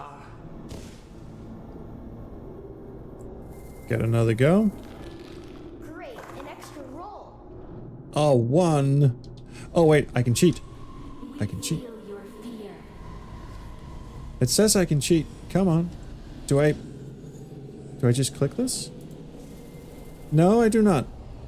There's an arrow. There's a fucking arrow. What happened? Nothing can touch this one now. I beg your fucking pardon. Well, at least I'm protected.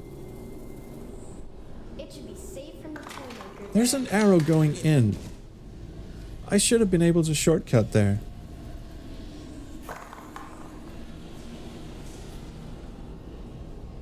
Well, and at least I'm out of reach from the fart tornado.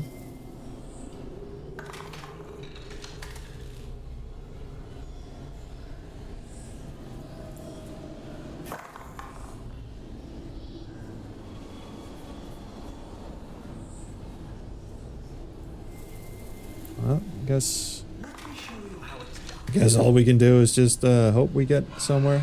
That wasn't part of the deal. At least that guy went off the board.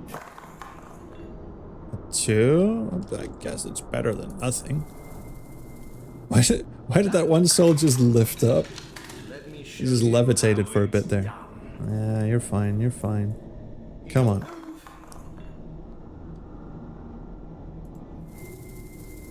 Okay, we're safe now from the tornado, right?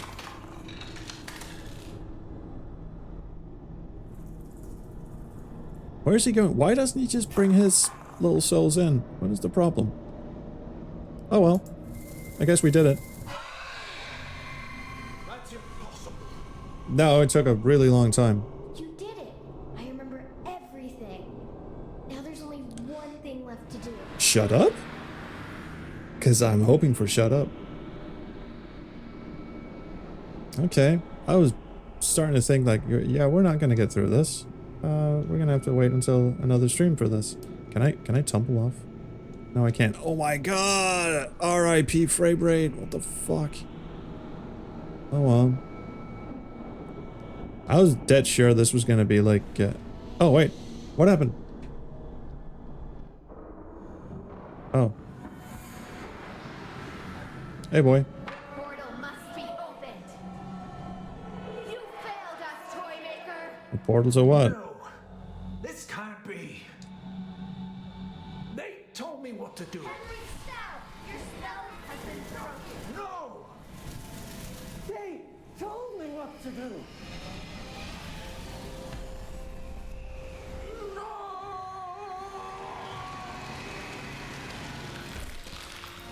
Cute. All the particles. I'm gonna go with a no.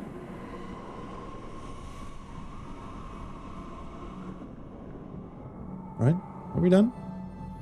Tad, it's you. We are both him. It's okay, we're free now. What a shocking reveal. Yeah, let's go to Waffle House now.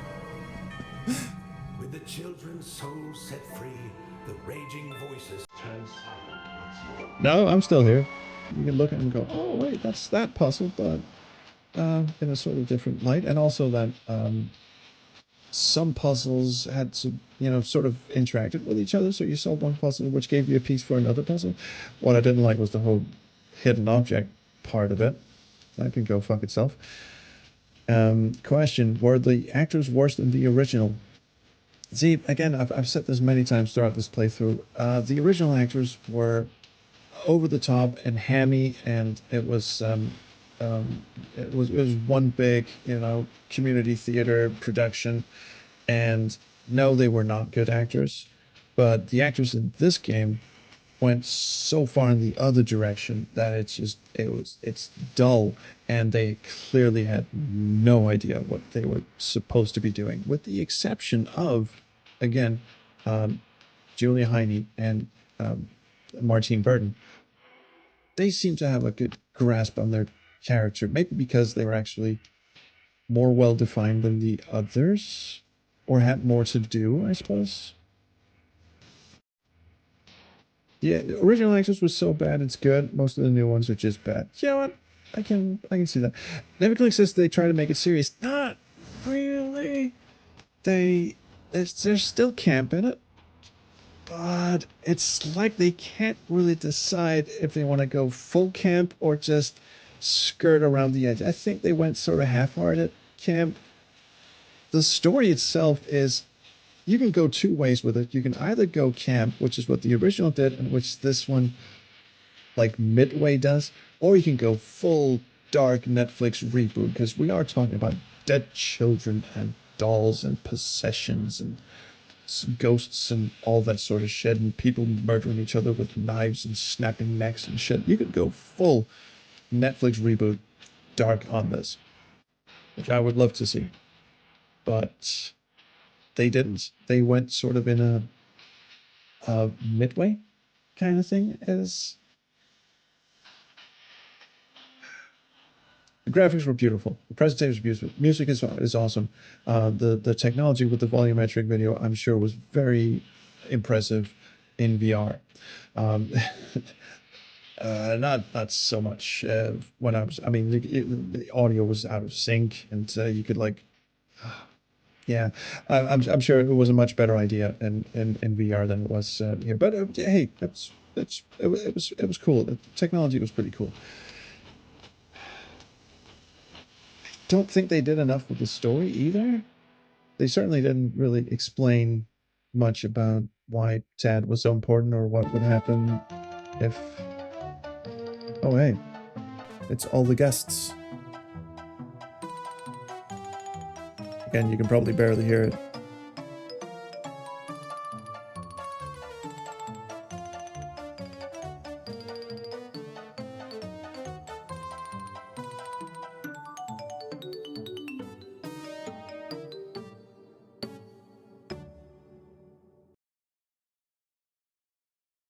Do I get an open? Do I get an open house? Come to play. Continue. Do I get open house? Can I just walk around? Bit poorly optimized. Yeah. Wait, what? No. I'm good. I don't need to see this. Welcome to my house. The original gave me an open house so I could just walk around, play all the puzzles, and just check shit out as much as I wanted. Where's my open house save game? Where's my... I'm 99% of the way done. Oh well. And I... Yes. We were waiting for you. No open house, which is very disappointing. Aww. It needed a cartoonish boing at the end. Yeah. Poorly optimized, or my computer's just not up to snuff. I'm gonna say poorly optimized just to save face, but I don't know. It's not a bad game. It's not a complete waste of time. It's a pretty funny idea. I wish they'd either committed to the let's go full on dark and horrible, or let's go full on campy. They middle grounded it, and they didn't hire competent actors except for two, maybe two and a half, which is a pity. But puzzle design, great. Graphics, great. Atmosphere, fantastic. So I don't know. It's worth your time, and I'm sure it was a much more impressive thing in VR. The trouble is, no one uses VR for anything other than Beat Saber and trash. There's just trash. Like VR, the VR landscape, as far as I can gather, is 80 to 85% complete trash. And then there's like one or two games that are really, really good. And one of them being Seventh Guest VR. But who's going to go out and buy a VR headset for a lot of money and your soul and your Facebook data to Mark Zuckerberg to play one good VR game, and then the rest of the pile is just trash and Half-Life Alyx? There's a fun party game. Yeah, but party games. I mean, might as well like jump into the metaverse. I mean, who buy we had GameCubes. We had it's you don't party games in VR. It's just that's like, yeah, you could have a sensible boat with a nice sail and a nice cabin, or you could waste all your money on a yacht. They both just go on the fucking water. So the only reason why you're playing party games in VR is a flex. I'm sorry. So it's yeah, I just don't get it. Can top men get to work on Blue Force non-VR and or VR remake? That's right. We should start on Blue Force. I did promise that I was going to edit together the just a quick edit of the Under Killing Moon remake for the main channel. So that's going to be the next thing. I am editing my Ken Allen interview. Finally, I'm starting on work on that now, probably to his relief as much as mine. So that will be the next like big video coming out. And of course, the Fate of Atlantis video should be back up in, was it 6 days actually? I think I miscounted in the update video I put out earlier today. But it's like in a week or so, the what is it? Fate of Atlantis video should be back up. I am overdue for a shower and some sleep because it is past midnight. Bad for me. Yes, and the tsunami lore. God, I gotta get, because my good friend Ken Allen has some juicy tsunami lore that I must explore. That rhymes when I do the Blue Force. And TTS gets working on Blue Force, we will absolutely have to. Levitating. Oh, okay. Last word in the VR tirade, which I'm not qualified to enter in, by the way. I'm very sorry if I just pissed all over your favorite hobby or something. I had a VR headset once. I can't even remember what model or make it was. It was loaned to me by Alexander Mejia, who had developed a Starship Commander, a sort of on-rails VR game. And he wanted me to play it, so he actually sent me a VR headset so I could play with it. And I recorded a couple of videos with the VR headset. I think I only put out the video with Starship Commander because the other ones were real shit. There was like one where I was piddling around Google Earth, and there was one it was sort of a narrative game that I think there was like a recording error in something, or I never got back to it. I don't remember. I have it somewhere, perhaps lost forever, I suppose. There's some footage of me piddling around in some VR games, but for as the impression I get with the current landscape for VR as it was back then when I actually had a VR headset was, again, it is 80 to 85% trash, and then there's like one or two good VR games that come out, that aren't just pick this up and throw it at something. So yeah, that's my take on VR. I hope to be proven wrong someday, but I don't have the room nor the money to have a VR setup. There's no room in where I'm sitting right now, which is where my computer is. And it's like I said, you can have a nice boat or you can have an opulent yacht, but they both accomplish the same thing. And I just don't feel like I need a yacht to go on the water. If I get sick from VR or not, no, I don't get motion sickness. I actually kind of enjoyed my time just piddling around with it, but to me, it was just an expensive toy, and it didn't really do much. It was fun. There was another problem, which is that I wear glasses, like prescription glasses, and you have to have special lenses. The VR headset that I borrowed from Alexander did not have special lenses, so I had to sort of squeeze my glasses in there, and it was super uncomfortable. Um, blah blah. But see, there's a James Bond adventure, which is great. It's not for everyone. It's like a roller coaster. Yeah, there's a lot of unrails experiences. They're not games, which are like, yes, you have congratulations, you have invested in a VR headset. You may now look around this environment that we have constructed, but you may not participate. There's a lot of that going on in VR as well. I just don't get it. But that's not a discussion for now. The only discussion I shall have from this moment onwards is, can I please go and have a shower? And I shall answer my own question. It will be a yes. So again, thank you so much, guys, for coming. I hope you guys had fun having a look at VR. The fuck am I talking about? Under Killing Moon remake and the non-VR Seventh Guest remake. Say hi to Shower Guy. I will indeed.